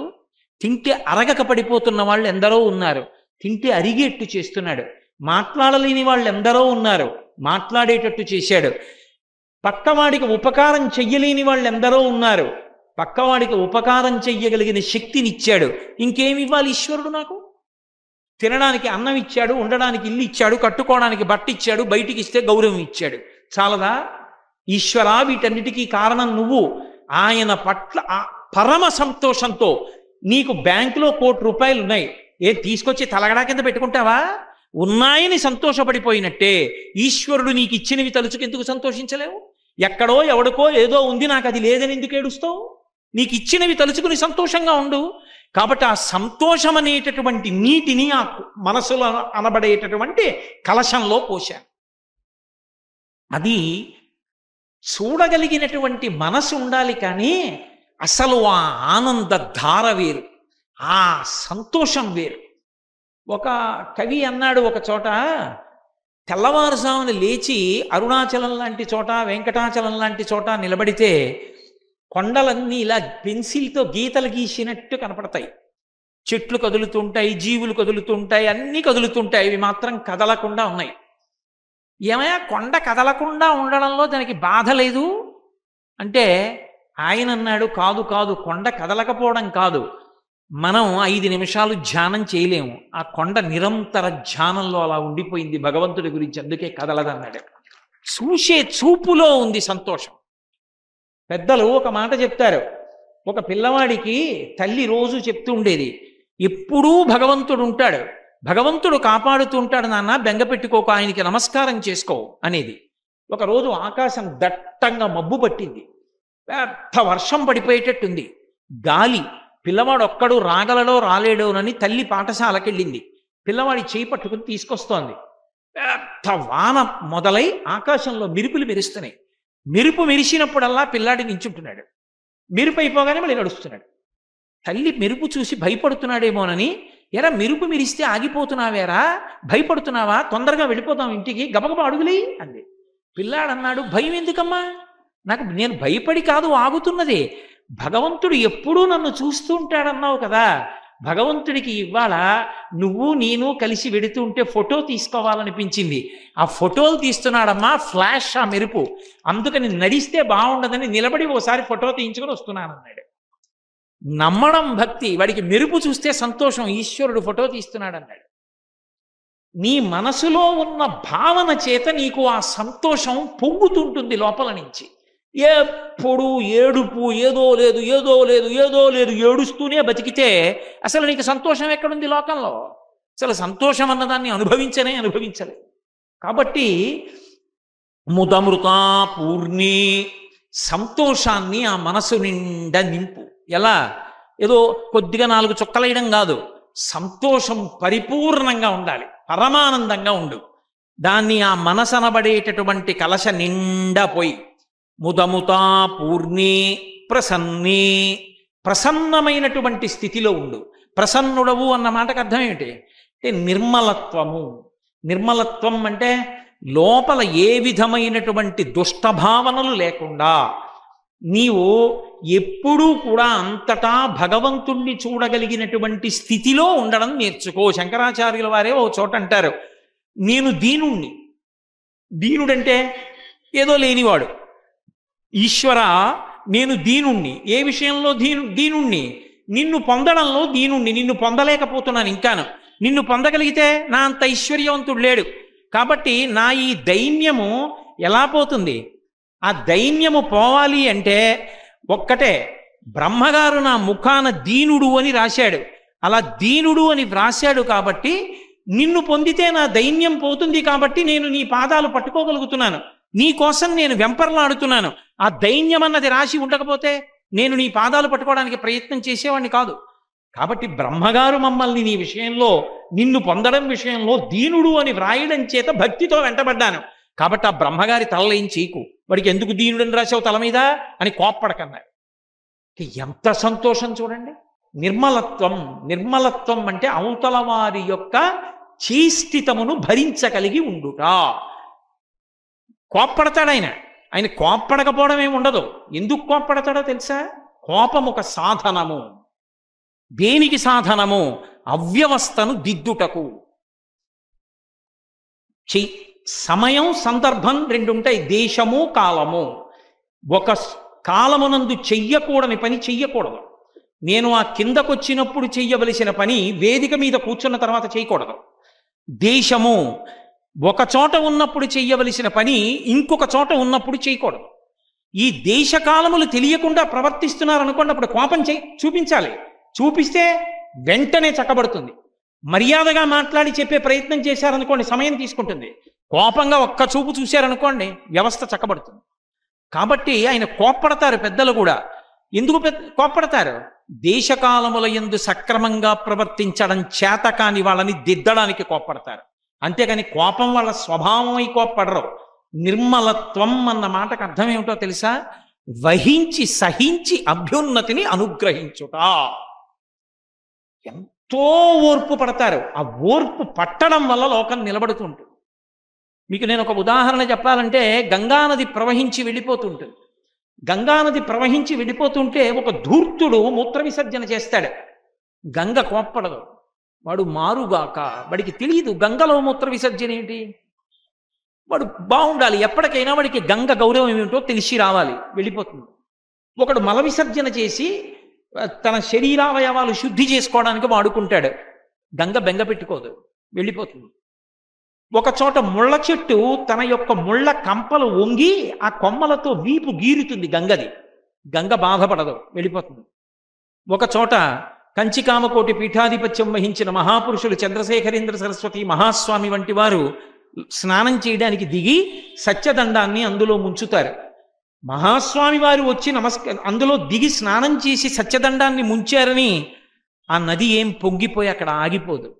పొంగు యందు కుంగు యందు ఒక్కలాగే ఉండి సహించి వహించి భరించి లోకోపకారం చేసుకుంటూ వెళ్ళిపోతుంది.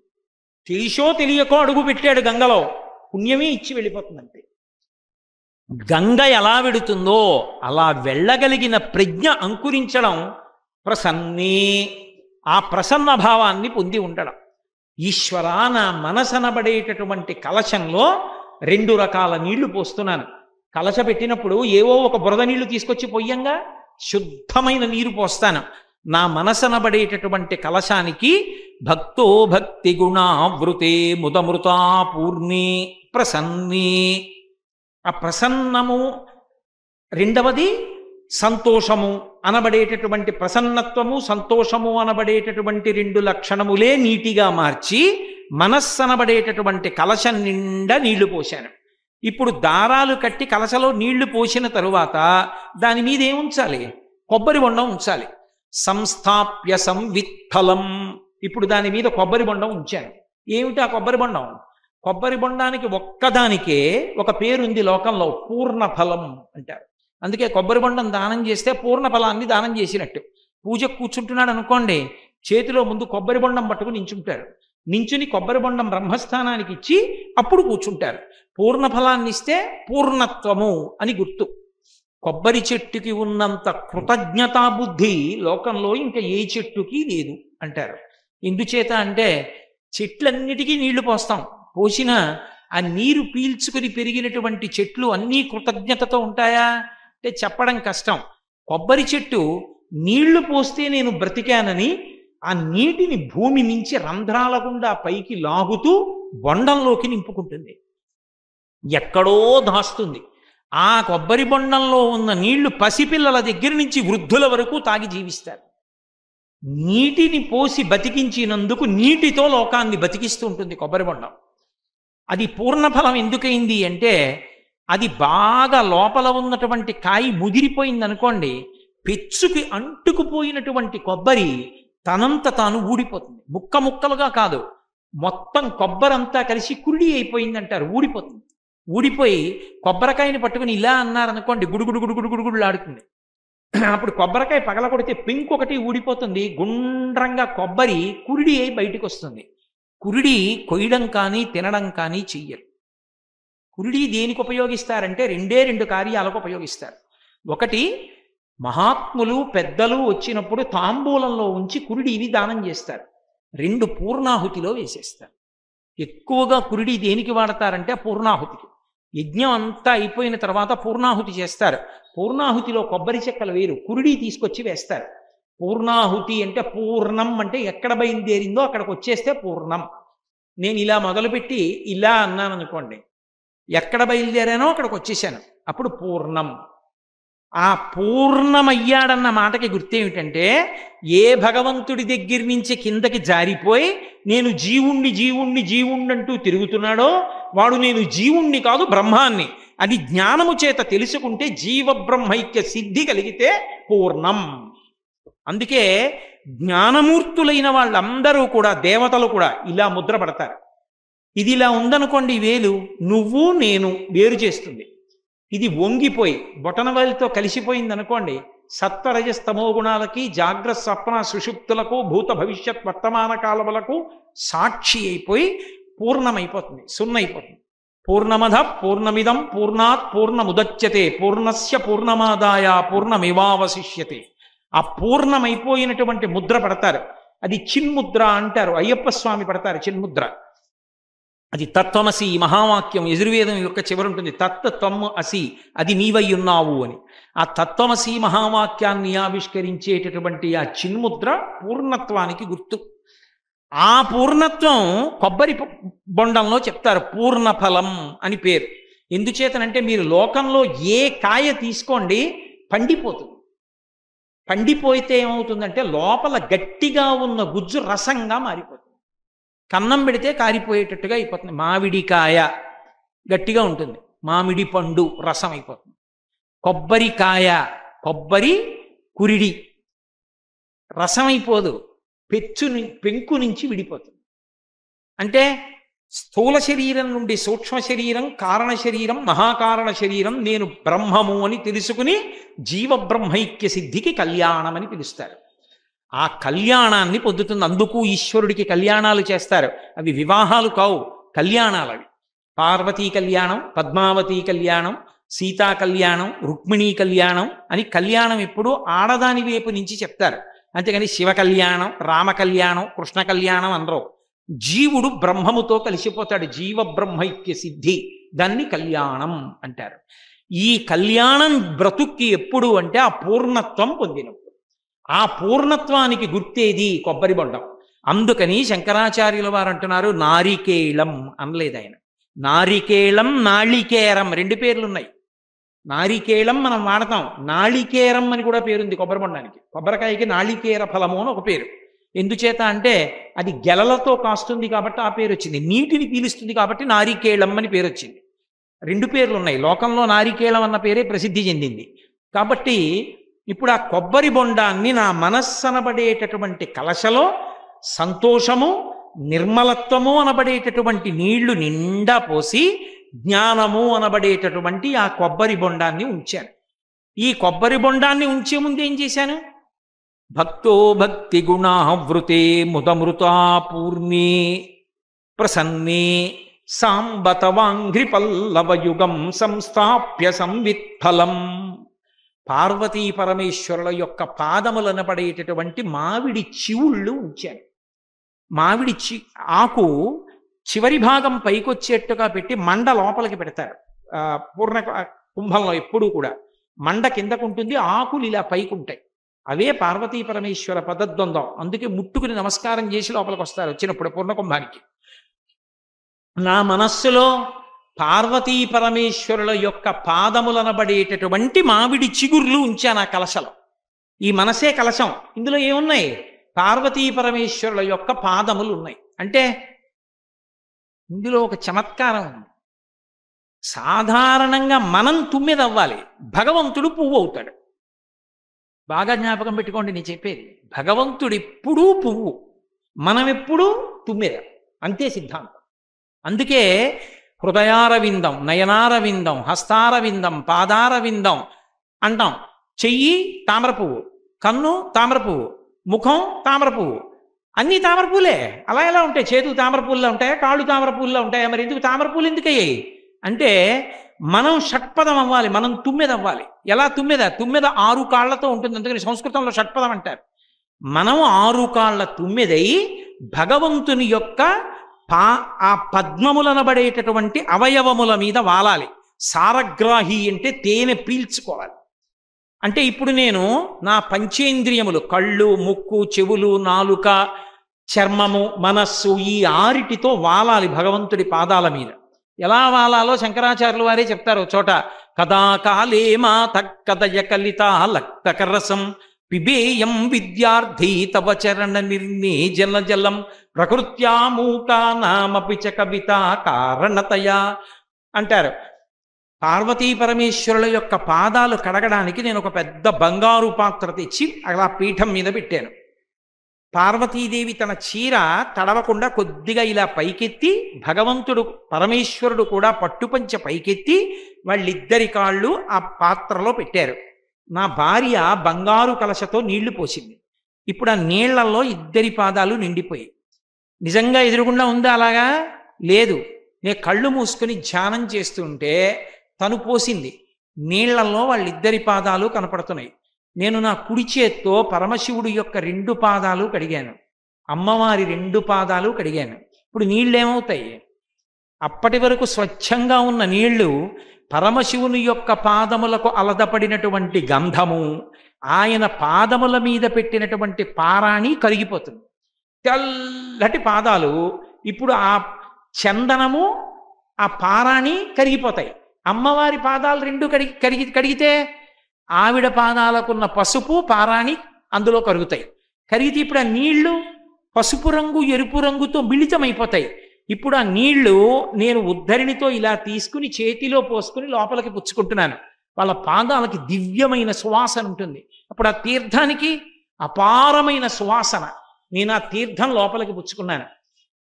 ఇప్పుడు చెప్పండి, నేను అలా ధ్యానం చేస్తున్నప్పుడు ఈ కన్ను చూడదు. ఈ కన్ను లోపలున్న కన్ను పాదాలు చూస్తోంది. ఈ ముక్కు పై వాసన చూడదు, ఆ కడిగిన నీటి వాసన చూస్తోంది. చెవి ఈ పైన ఉన్న చప్పుడు వినదు. పాలండి అంటాడు ఎవరో, కానీ అది వినదు. నా భార్య బంగారు పాత్రతో నీళ్లు పోస్తున్నప్పుడు దాని చేతికున్న గాజుల సవ్వడి నాకు వినపడుతుంది. నిజంగా పక్కనుందా? లేదు, కానీ అది వింటోంది చెవి. నాలుక ఆ తీర్థం యొక్క రుచిని చెప్తోంది. మంచి బ్రహ్మాండమైన పువ్వుల వాసనతో ఉంది, ఆ పసుపు వాసనతో తీర్థం రుచిని చెప్తోంది. స్పర్శ పార్వతీ పరమేశ్వరుల పాదములు ముట్టుకున్నప్పుడు మెత్తగా తగిలిన స్పర్శ చెప్తోంది. ఇప్పుడు చెప్పండి, నాకు నిజంగా అక్కడ ఉన్నాయా? నిజంగా నా కళ్ళు చూశాయా? ఈ మాంసనేత్రం చూడలేదు, లోనేత్రము చూసింది. ముక్కు వాసన చూసిందా? లోముక్కు వాసన చూసింది. ఈ 5 ఎక్కడి నుంచి వచ్చాయి? ఈ కన్ను, ఈ ముక్కు, ఈ చెవి, ఈ నాలుక, ఈ చర్మం మనసు పట్టుకుని వచ్చింది. ఈ 5 ఈ మనసు 6 కలిసి షట్పదమై తుమ్మెదై కాళ్ళ మీద వాలతావా, కళ్ళ మీద వాలతావా, నుదురు మీద వాలతావా, ముఖం మీద వాలతావా, గుండె మీద వాలతావా, చేతి మీద వాలతావా, నీ ఇష్టం. ఆయన అవయవాల్లో ఎక్కడ వాలినా కదలకుండా అలా ఉండిపోయి బాహ్యస్పర్శ లేకుండా పరవశించిపోతూ చూస్తున్నాడు అనుకోండి. అప్పుడు తాను తుమ్మెదయ్యాడు, భగవంతుడు పద్మమయ్యాడు. అందుకని మనసు తుమ్మెదవుతుంది. అందుకని భగవంతుడు అవయవాలన్నీ పద్మం పద్మం పద్మం అనడానికి కారణం అది. అప్పుడు ఆ మాధుర్యం నీకు అర్థమవుతుంది. వదనం మధురం మదరం మధురం మధురాధిపతే మధురం మధురం అంటే తీయగా ఉంటాయి, కళ్ళు తీయగా ఉంటాయి, ముక్కు తీయగా ఉంటుందని కాదు దాని అర్థం. పరవశించిపోతే లోపల ఆ ధ్యానమునందవలా కనపడుతుంటే ఆ ఆనందం లోపల పట్టకపోతే ఆ మధురం మధురం మధురం మధురం మధురాధిపతే మధురం మధురం అని పొంగిపోతాడు. అన్ని మాటలు మధురం ఆంబరీడితం అవుతుంది, తిరుగుతుంది. అది భగవంతుని అవయవములు పద్మములు, మనం తుమ్మెద. ఇంకొక చమత్కారంలో ఏమవ్వాలంటే మన మనస్సు పద్మం అవ్వాలి, భగవంతుడు తుమ్మెదవ్వాలి. మన మనసు పద్మం ఎప్పుడవుతుంది? ఆ పద్మమనబడేటటువంటి మనసు నిండా భక్తి అన్న తేనె ఉందనుకోండి. ఆ పద్మంలో ఉండే తేనె తాగడానికి ఒక్క తుమ్మెద తప్ప ఇంకా ఏదీ రాదు. ఒక చెరువులో పద్మం మొగ్గ వేసి పద్మం విచ్చుకుందనుకోండి తెల్లారకట్ట, దాని నిండా తేనె ఉంటుంది. ఆ తేనె తాగడానికి ఆ పద్మంతోనే కలిసి పుట్టినటువంటి చాపకి తెలియదు ఉందని, తాగదు కూడా. కప్పకి తెలియదు, పీతకి తెలియదు, పురుగులకి తెలియదు, దోమలకి తెలియదు, ఈగలకి తెలియదు. ఎవరికి తెలుసు? పక్కన అరణ్యంలో ఉన్న తుమ్మెదకి తెలుసు. అది ఎగిరి ఎగిరి ఎగిరి ఎగిరి వచ్చి ఈ పద్మం మీద వాలి అందులో ఉన్నటువంటి ఆ తేనెని కడుపు నిండా తాగుతుంది. పార్వతీ పరమేశ్వరులు ఇక్కడికి వచ్చి ఎప్పుడు వాళ్తారు? వాళ్ళ కాళ్ళు ఇక్కడ ఎప్పుడు పెడతాడు? ఇక్కడికి వచ్చి కూర్చోవాలంటే వాళ్ళు రావాలి కదా. అయ్యా మా ఇంట్లో కాలు పెట్టండి అంటారు. మా ఇంట్లో కాలు పెట్టండి అంటే నేను వీధిలో నుంచి కాలు ఒట్టి పెట్టమనే, మా ఇంట్లోకి రెండని. వాళ్ళ కాళ్ళు ఇక్కడ పెట్టారంటే వాళ్ళు ఎప్పుడు వస్తారు ఇక్కడికి? ఇక్కడ ఉన్నటువంటి పద్మమంతా భక్తి అన్న తేనెతో నిండిపోతే ఆయన తుమ్మిదయ్యి వస్తాడు. ఆయన తుమ్మిద ఎందుకు అవుతాడు? ఆవిడ తుమ్మిదయింది కాబట్టి. ఆవిడ ఎక్కడ తుమ్మిదయింది? భ్రమరాంబ తుమ్మిద. శ్రీశైలంలో భ్రమరాంబ మరి తుమ్మిద కాదు. భార్య తుమ్మిదైతే భర్త మనుష్యుడు అవుతాడేంటి? ఆయన గండు తుమ్మిదయ్యాడు, ఆయన మగ తుమ్మిదయ్యాడు. ఇప్పుడు తుమ్మెద భర్త, మగ తుమ్మెద, ఆడ తుమ్మెద కలిసి ఈ లోపల ఉన్నటువంటి హృదయ పద్మంలో ఉన్న భక్తి అన్న తేనె కోసం వెతుక్కుంటూ వెతుక్కుంటూ వెతుక్కుంటూ వచ్చి ఇక్కడే వాళ్తారు. వాలి ఎప్పుడో తేనె తాగను కూర్చోను, తేనె తాగను కూర్చోను. అందులోకి మళ్ళీ ఏమైనా అక్కర్లేని విషయాలు చేరిపోయాయి అనుకోండి, అబ్బాయి ఈ పద్మంలో తేనె లేదని ఎగిరిపోతాయి. ఎప్పుడు భక్తి అన్న తేనె ఉందనుకోండి అలాగే కూర్చుంటాయి. అదే శంకరుడు శివానంద లహరిలో చోట చెప్తారు, భృంగీచ్ఛా నటనోత్కట కరిమదగ్రాహీ స్ఫురన్మాధవ లాదో నాదయుతో మహాసితవపు పంచేషు నాచాధృత సత్పక్ష సుమనోవనేషు సపునః సాక్షాన్ మదీయే మనో రాజీవే భ్రమరాధిపో విహరతాం శ్రీశైలవాసి విభు అని పిలిచారు. ఓ శ్రీశైలవాసి, మగ తుమ్మెద ఆడతుమ్మెదలై మీరు పార్వతీదేవి కలిసి వచ్చి సారగ్రాహులై నా హృదయ పద్మమనందున్న భక్తి అన్న తేనెని తాగి పులకించి సంతోషంగా కూర్చోండి అన్నారు. కాబట్టి ఇక్కడ పార్వతీ పరమేశ్వరుల యొక్క పాద ద్వంద్వమనబడేటటువంటి మామిడి చివుర్లు ఎప్పుడుంటాయి? ఆ మామిడి చివుర్లు ఉన్నాయి అంటే భక్తి అన్న తాటితో మనసుని కట్టి లోపల సంతోషము నిర్మలత్వము అన్న నీటితో నింపి పార్వతీ పరమేశ్వరుల పాదద్వంద్వమనబడేటటువంటి మావిడాకులు పెడితే అవి కూడా ఏమిటి? ముదిరిపోయిన మావిడాకులు కాదు. శంకర భగవత్పాదులు ఒక మాట వాడారు అంటే దానికి ఒక అర్థం ఉంటుంది, దానికి ఒక దూరదృష్టి ఉంటుంది, అద్భుతం ఉంటుంది అందులో. ఆయన ఏమన్నారు? మామూలుగా మావిడాకులు పెడుతున్నానని లేదు, సాంబ తవాంఘ్రి పల్లవయుగం అన్నారు. పల్లవయుగం అంటే చిగురుటాకులు. చిగురుటాకులు మామిడి చిగురు వచ్చింది అనుకోండి, మామిడి చిగురాకు వస్తే దాన్ని తినే లక్షణం దానికి ఉంది. ఓ చిన్ని ముక్క కొరికి పరమ సంతోషపడిపోయి మామిడి చిగురు వేసిందని కోయిల పాట పాడుతుంది. కోయిల పాట పాడితే లోకం ఆనందిస్తుంది. చాలా ఉక్కపోసేసి చెమట పట్టేసేటటువంటి వసంత ఋతువులో 3 అత్యంత ఆహ్లాదకరములు. ఒకటి మల్లె పువ్వు, రెండోది మావి చిగురు, మూడోది కోయిల పాట, ఇంకొక మాట చెప్పాలంటే మామిడి పండు. అన్నిటికన్నా గొప్పది చైత్రమాసంలో రాముడు, వైశాఖ మాసంలో శంకర భగవత్పాదులు పుట్టడం. అందుకని వసంత ఋతువు అంత గొప్పది. కాబట్టి శంకరులు ఒక మాట అన్నారంటే చాలా జాగ్రత్తగా అంటారు. ఆయన సాంబ తవాంగ్రి పల్లవయుగం, సాంబ అని పిలిచారు. సాంబ అంటే ఒక్క శివుడు కాడు, సా అంబ, అమ్మవారితో కలిసి రావాలి. పార్వతీ పరమేశ్వరులు ఇద్దరి యొక్క పాదములు ఇక్కడ చిగుళ్ళలా ఉండాలి. ఇప్పుడు ఈ చిగుళ్ళు చూడగానే పాట ఎవరు పాడతారు? కోయిల పాడుతుంది. ఏ కోయిల పాడుతోంది? ఆ కోయిల పాడితే లోకమంతా సంతోషిస్తుంది. కాకెరిస్తే సంతోషించరు, పిచ్చుకలరిస్తే సంతోషించరు, కోయిల పాడితే సంతోషిస్తారు. కోయిల 365 రోజులు పాడదు, ఒక్క వసంత ఋతువులోనే పాడుతుంది. ఒక్క వసంత ఋతువులో పాడినా కోయిల పాట కోయిల పాటే. ఎక్కడ ఎవరు బాగా పాడినా కోయిల్లా పాడారంటారు. అటువంటి కోయిల కూస్తోంది. ఆ చిగుర్లు చూసేదా కోయిల? శంకరాచార్యుల వారు అనబడేటటువంటి కోకిల కూస్తోంది. కాబట్టి ఇక్కడ భక్తో భక్తి గుణావృతే ముదమృతా పూర్ణే మన ప్రసన్నే మన కుంభే సాంబ తవాంగ్రి పల్లవయుగం సంస్థాప్య సంవిత్ఫలం సత్వం మంత్రముదీరయన్. పూర్ణకుంభం పెట్టి పుణ్యాహవాచనం చేసిన తర్వాత ఏం చేస్తాం? ఆ నీళ్లు లోపల నుంచి తీసి చల్లుతారు అందరి మీద. వేద సమృద్ధిరస్తు, పుష్టిరస్తు, తుష్టిరస్తు, శాంతిరస్తు, అవిఘ్నమస్తు, పుత్రపౌత్రాభివరస్తు, వృద్ధిరస్తు, అనిష్ట నిరసనమస్తు, ధనధాన్య సమృద్ధిరస్తు, శాంతిరస్తు అంటూ అందరి మీద జల్లి ఇల్లంతా చల్లుతారు. అలా నేను నా ఇంట్లో చల్లుకుంటున్నాను ఆ నీళ్లు. ఏది నా ఇల్లు? నిజ శరీరాగార శుద్ధిం వహన్. ఇది నా ఇల్లు. అసలు నిజానికి నేను ఏదో కాకినాడలో భాస్కర్ నగర్లో ఉన్నానంటాను. అసలు నిజానికి నా ఇల్లేది ఇది. ఈ ఇంట్లో నేను ఎంతకాలం ఉంటానో అంతకాలమే నేనున్నానంటారు. ఆ ఇంట్లో ఉన్నంతకాలం కాదు, ఈ ఇంట్లో ఉన్నంతకాలమే నేనున్నట్టు. ఈ ఇంట్లోంచి బయటకెడితే పోయినట్టు. అందుకే రమణ మహర్షి ఓ మాట చెప్తుండేవారు, అందరివి అద్దె కొంపలే అన్నారు ఆయన. ఎవరిది సొంత కొంప? అందరూ కొంప మార్చేవారే. అద్దె కొంప అంటే ఏమిటి? ఈ కొంప వదిలేస్తాడు, ఇంకో కొంపలోకి పోతాడు. ఇక్కడ చిల్లు పడిందండి అంటాడు. అబ్బాయి యజమాని బాగు చేయించలేదండి కాబట్టి ఈ ఇల్లు వదిలేస్తున్నాను, ఇంకో ఇంట్లోకి పోతాను. జరాభూయిష్టం అయిపోయింది, ముడతలు పడిపోయింది, వృద్ధాప్యం వచ్చేసింది, వినపడదు కనపడదు, ఏమి అరగదు, మలమూత్రాలు విసర్జించలేడు, దీన్ని వదిలిపెట్టేస్తాడు. అద్దె కొంప వదిలిపెట్టి ఇంకో కొంపలోకి పోతాడు, ఇంకో శరీరంలోకి పోతాడు. కాబట్టి అన్ని అద్దె కొంపలే, సొంత కొంపలు ఎక్కడున్నాయన్నారు రమణ మహర్షి. అలా ఇది శరీరం, ఈ శరీరమే ఇల్లు. ఈ ఇంటిని శుద్ధి చేసుకోవాలి. దీని నిండా ఎప్పుడూ పనికిమాలిన ఆలోచనలు, పనికిమాలినతనం కాదు.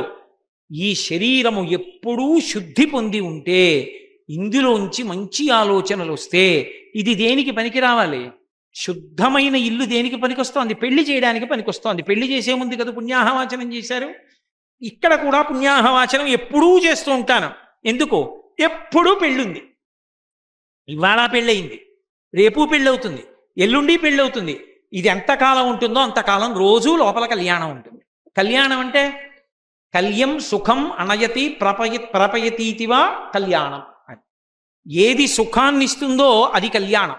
సుఖం అన్న మాటకు అర్థం ఏదో మంచి మధుర పదార్థం తినడం కాదు. అక్కడ మొదలుపెట్టి మోక్షం వరకు సుఖం, మోక్ష సుఖం అనుభవించాడంటారు.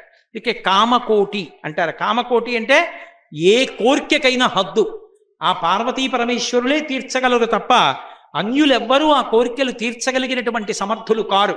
అందుకే కామకోటి అంటారు. కామకోటి కామాక్షి, ఆవిడ ఏమైనా ఇవ్వగలదు. ఎందుకని? కా అంటే బ్రహ్మశక్తి సరస్వతీదేవి కుడి కంట్లో ఉంటుంది, మా విష్ణుశక్తి లక్ష్మీదేవి ఈ కంట్లో ఉంటుంది. నీకు సరస్వతీ కటాక్షం కావాలా, లక్ష్మీ కటాక్షం కావాలా, చిరాయుర్దాయం కావాలా, మోక్షం కావాలా, ఏది కావాలన్నా ఆవిడ చూపులతో ఇచ్చేస్తుంది. అందుకే కామకోటి కామాక్షి. అటువంటి తల్లి ఎలా ఇవ్వగలదో అలా పరమశివుడు ఇవ్వగలడు. ఎందుకు ఇప్పుడు పుణ్యాహవాచనం చేస్తున్నాను? రోజు పొద్దున్నే పుణ్యాహవాచనం చేసేస్తుండాలి లోపల. ఎందుకు అంటే కళ్యాణం ఉంది, పెళ్ళుంది ఇంట్లో. ఇంట్లో పెళ్ళంటే ఏదో మా ఇంట్లో పెళ్ళి 2 మాటలు అయింది. నా పెళ్ళి పక్కన పెట్టండి, మా నాన్నగారు మా అమ్మగారి సంగతి కాదు, వాళ్ళు కాదు ఇల్లు అంతా పుణ్యాహవాచనం చేసుకోవడం అదిని. నేను అయ్య బాబోయ్ మా ఇంట్లో పెళ్ళి అని శ్రద్ధ తీసుకుని చేసింది ఎప్పుడు? నా కొడుకు పెళ్ళి, నా కూతురు పెళ్ళి. అవి నా జీవితం మొత్తం మీద 2 మాటలు జరిగాయి. కానీ ఈ ఇంట్లో పెళ్ళి రోజు జరుగుతుంది, ప్రతిరోజు ఉంటుంది కళ్యాణం. భద్రాచలంలో సీతారామ కళ్యాణం ప్రతిరోజు ఎలా ఉంటుందో, వెంకటాచలంలో పద్మావతి కళ్యాణం ప్రతిరోజు ఎలా ఉంటుందో, లేకపోతే శ్రీశైలంలో ఆ తల్లి భ్రమరాంబ కళ్యాణం ప్రతిరోజు ఎలా ఉంటుందో, అలాగే ఇక్కడ కూడా ప్రతిరోజు కళ్యాణం ఉంటుంది, ప్రతిరోజు జరుగుతుంది కళ్యాణం ఈ ఇంట్లో. అందుకని ప్రతిరోజు పుణ్యాహవాచనం చేస్తాను. ఎందుకంటే మీరు ఇల్లు శుద్ధంగా ఉండద్దు. ఏమిటా కళ్యాణం అంటే శంకరులు అంటున్నారు, సత్వం మంత్ర ముదీరయన్ నిజ శరీరాగార శుద్ధిం వహన్. బాబా, ఏమి మాటలో ఎక్కడి నుంచి పడిపోతాయో శంకరులకి. సత్వం మంత్ర ముదీరయన్, పుణ్యాహవాచనం చేసేవాడు మామిడి మంటతో నీళ్లు పట్టుకుని మంత్రం చెప్తూ చల్లాలి. ఈ లోపల కూడా చల్లుతూ ఉంటాను. ఏం పట్టుకు చల్లుతుంటానో తెలుసా? ఈ మనస్సన్న కలశలో ఉన్న నీటిని భగవన్నామములను జపిస్తూ ఎప్పుడు పుణ్యాహవాచనం చేస్తాను. అంటే నిద్రలేస్తూ శ్రీహరి శ్రీహరి శ్రీహరి, నిద్రపోతూ శివా శివా శివా శివా అని 11 మాటలు, మధ్యలో అవకాశం ఉన్నప్పుడల్లా గోవిందా గోవిందా గోవిందా శ్రీ మహావిష్ణో శ్రీరామ శ్రీరామ శ్రీరామ అంటూ ఎప్పుడెప్పుడు ఎక్కడెక్కడ అవకాశం ఉంటే అక్కడక్కడ భగవన్నామాన్ని పలుకుతూ ఉంటాను. ఈ భగవన్నామం పలకడమే ఈ శరీరాన్నంతటినీ కూడా, ఈ ఇంటిని శుద్ధి చేసుకోవడం. ఇప్పుడు ఈ ఇల్లంతా శుద్ధయింది, కళ్యాణం అవ్వాలి. సత్వం మంత్ర ముదీరయన్ నిజ శరీరాగార శుద్ధిం వహన్ కళ్యాణం ప్రకటీకరోమి. అయ్యా మా ఇంట్లో పెళ్ళి, మీ అందరు రండి అంటాను. మా ఇంట్లో కళ్యాణం, ఇక్కడ లోపల కళ్యాణం జరుగుతోంది, రండి రండి రండి రండి అని పిలుస్తున్నాను. ఏమిటి లోపల కళ్యాణం? ఇక్కడ కళ్యాణం జరగాలంటే నేను మగపెళ్లివారైతే ఆడపిల్లివారు రావాలి, నేను ఆడపిల్లివారైతే మగపెళ్లివారు రావాలి. అసలు నేను ఆడపిల్లివారా మగపెళ్లివారా? కళ్యాణమునందు ఎప్పుడూ మనం ఆడపిల్లివారమే.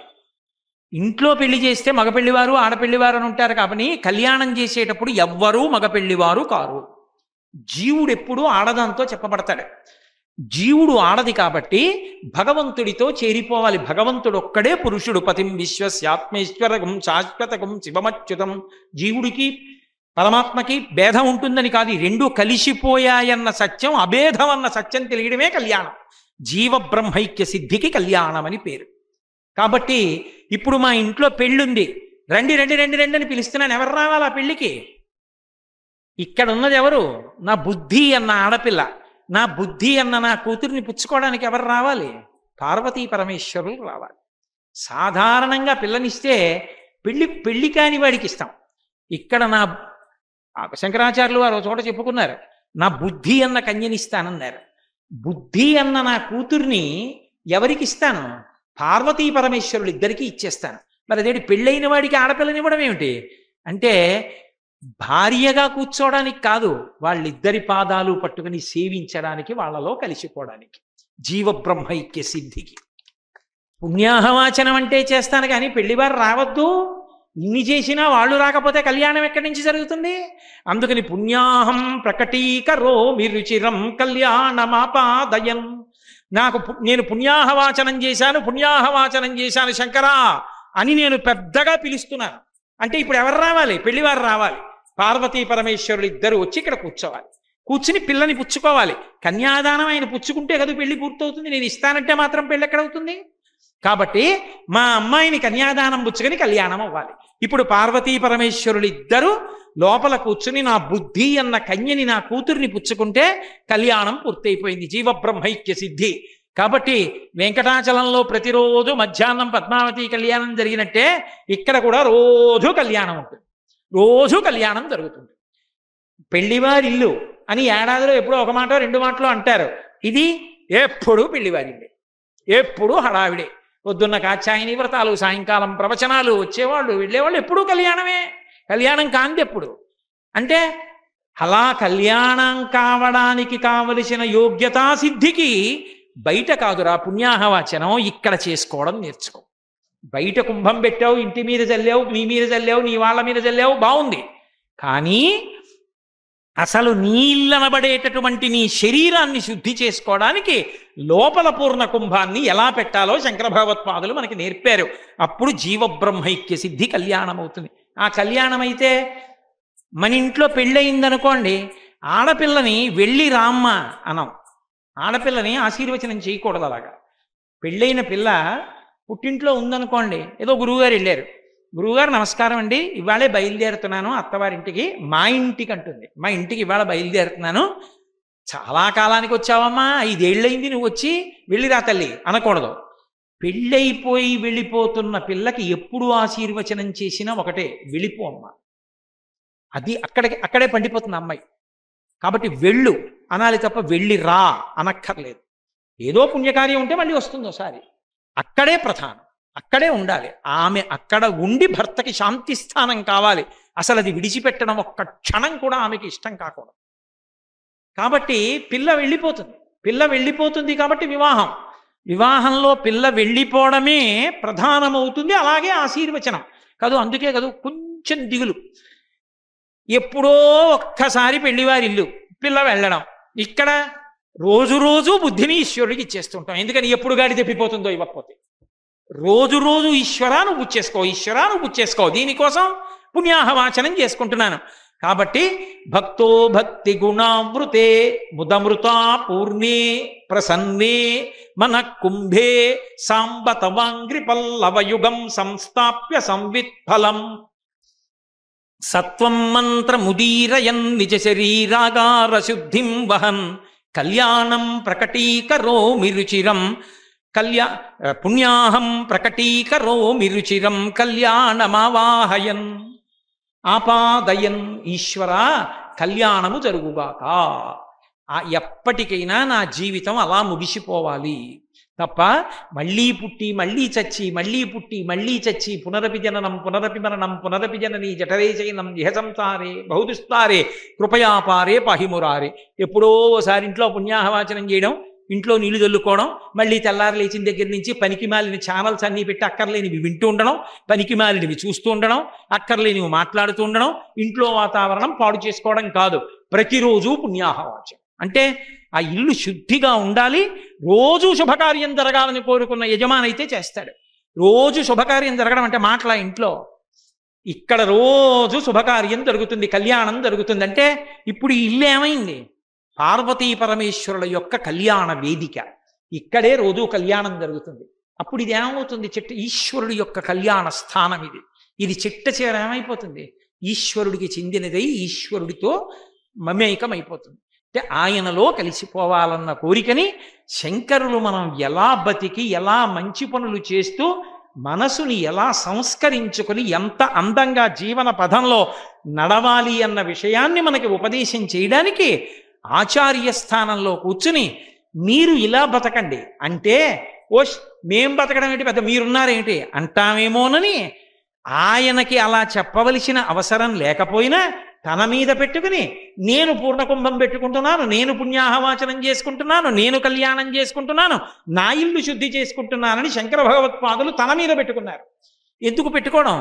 నేను నేను నేను అని శ్లోకంలో రచన చేశారనుకోండి, ఆ శ్లోకం నేను చదివాను అనుకోండి, నేను అన్నప్పుడు అది ఎవరికి అన్వయం అవుతుంది? నాకు అన్వయం అవుతుంది. అప్పుడు భగవంతుడు ఎవరికి ఇస్తాడు ఆ ఫలితాన్ని? నాకు ఇస్తాడు. అది శంకరాచార్యులు వారు తన పేరు పెట్టుకు రాసుకున్నారనుకోండి, ఆ శ్లోకం జరిగిన ఫలితం ఎవరికి ఎడుతుంది? శంకర భగవత్పాదులకు ఎడుతుంది. చదువు రానివాడు ఏదో ఆర్థిక సహాయం చేయమని చెప్పి కలెక్టర్ గారికి ఓ విన్నపం రాసుకున్నాడు. విన్నపం రాసుకోవడం రాదు పాపం ఆయనకి, ఎవరో చదువు వచ్చిన ఆయనతో రాయించుకున్నాడు. తను వేలిముద్ర ఒకటే వేశాడు. పట్టా ఎవరికి ఇస్తారు? 3 ఎకరాలు. బాగా రాశాడని రాసిన వాడికి ఎవరు వేలిముద్ర వేశాడో వాళ్ళకి ఇస్తారు. మనకి కనీసం ఎలా ఉండి భగవంతుడా నిత్య కళ్యాణ వేదికగా నా శరీరాన్ని మార్చు, జీవబ్రహ్మైక్య సిద్ధిని కల్పించు, అవగుణములను తొలగించు అని ప్రార్థన చేసి ఇలా ఉండాలన్న తాపత్రయం కూడా కలగక భగవంతునికి దూరంగా జరిగిపోయి జనన మరణ చక్రమునందు తిరిగి సంసార భ్రమణ పరితాపోపశమనమునందు సృష్టించిపోతున్న మనని చూసి జాలి పొందినటువంటి ఆచార్య పురుషులైన శంకర భగవత్పాదులు లోకోద్ధరణ కొరకు జగద్గురువులై నేను అని తన మీద పెట్టుకుని అది చదివిన వాళ్ళందరికీ కూడా పార్వతీ పరమేశ్వరానుగ్రహంగా జీవబ్రహ్మైక్య సిద్ధి కలిగి లోకమంతా శాంతియుతంగా ఉండాలని భక్తితో మొదలుపెట్టి చిట్ట చివరికి జ్ఞానంతో ఎలా పూర్తవ్వాలో అద్భుతమైనటువంటి క్రమాన్ని పూర్ణకుంభం ద్వారా ఆవిష్కరిస్తూ మనకి అందించినటువంటి పరమాద్భుతమైన శ్లోకం. కాబట్టి ఇవాళ నేను మీ అందరికీ ఏమిచ్చినట్టు? మీ అందరికీ తలకొక పూర్ణకుంభాన్ని ఇచ్చాను ఇవాళ. ఇప్పుడు మీరు చేయవలసింది ఏమిటి? ఆ పూర్ణకుంభంలో నీళ్ళని చల్లుకుంటే చాలు. సత్వం మంత్రముదీరయన్ నిజ శరీరాగార శుద్ధిం వహన్. ఏమిటి చల్లుకోవడం అంటే, ఇంటికి వెళ్ళి ఓసారి ఆ శ్లోకాన్ని మీరు చదువుకోండి, ప్రతిరోజు చదువుకోండి. ఒకనాడు కంఠగతం అయిపోతుంది, వచ్చేస్తుంది ఆ శ్లోకం. మీరు రోజు పొద్దున నిద్ర లేవగానే భగవంతుడి దగ్గర కూర్చుని మొట్టమొదట ఈ శ్లోకం చెప్తే జీవితం అలాగే ఉండేటట్టుగా ఈశ్వరుడు అనుగ్రహిస్తాడు. కాబట్టి రేపటి రోజున పరమశివుని యొక్క అనుగ్రహం అంటే ఎలా ఉంటుంది, అంతటి మహానుభావుడు ఎంత తేలికగా వశుడైపోతాడన్న దాని మీద అసలు అనితర సాధ్యమైన ప్రతిభ ఎవరూ చెప్పలేరు. శంకరాచార్యుల వారు పరమశివుడితోనే మాట్లాడారు తిన్నగా, మధ్యలో ఎవరితోటో కాదు. తిన్నగా పరమశివుణ్ణే ప్రశ్న వేశారు, వేసి శివుడితో మాట్లాడారు. శివుడితో శంకరులు మాట్లాడుతూ ఇచ్చిన శ్లోకం పరమాద్భుతమైనటువంటి శ్లోకం. అందున రేపటి రోజున సోమవారం కనుక, సోమవారం నాటి ప్రదోష వేళ అంటే అత్యద్భుతమైన శివానుగ్రహాన్ని ప్రసరించే వేళ కనుక, రేపటి రోజు సాయంకాలం 6:30-7 మధ్యలో ప్రారంభించి వ్యాఖ్యానం చేయడానికి కావలసిన శక్తి నిమ్మని శంకర భగవత్పాదుల్ని పార్వతీ పరమేశ్వరుల్ని ప్రార్థన చేస్తూ, మంగళాశాసనపరై మదాచార్య పురోగమై సర్వైశ్చ పూర్వైరాచార్యై సత్కృతాయాస్తు మంగళం.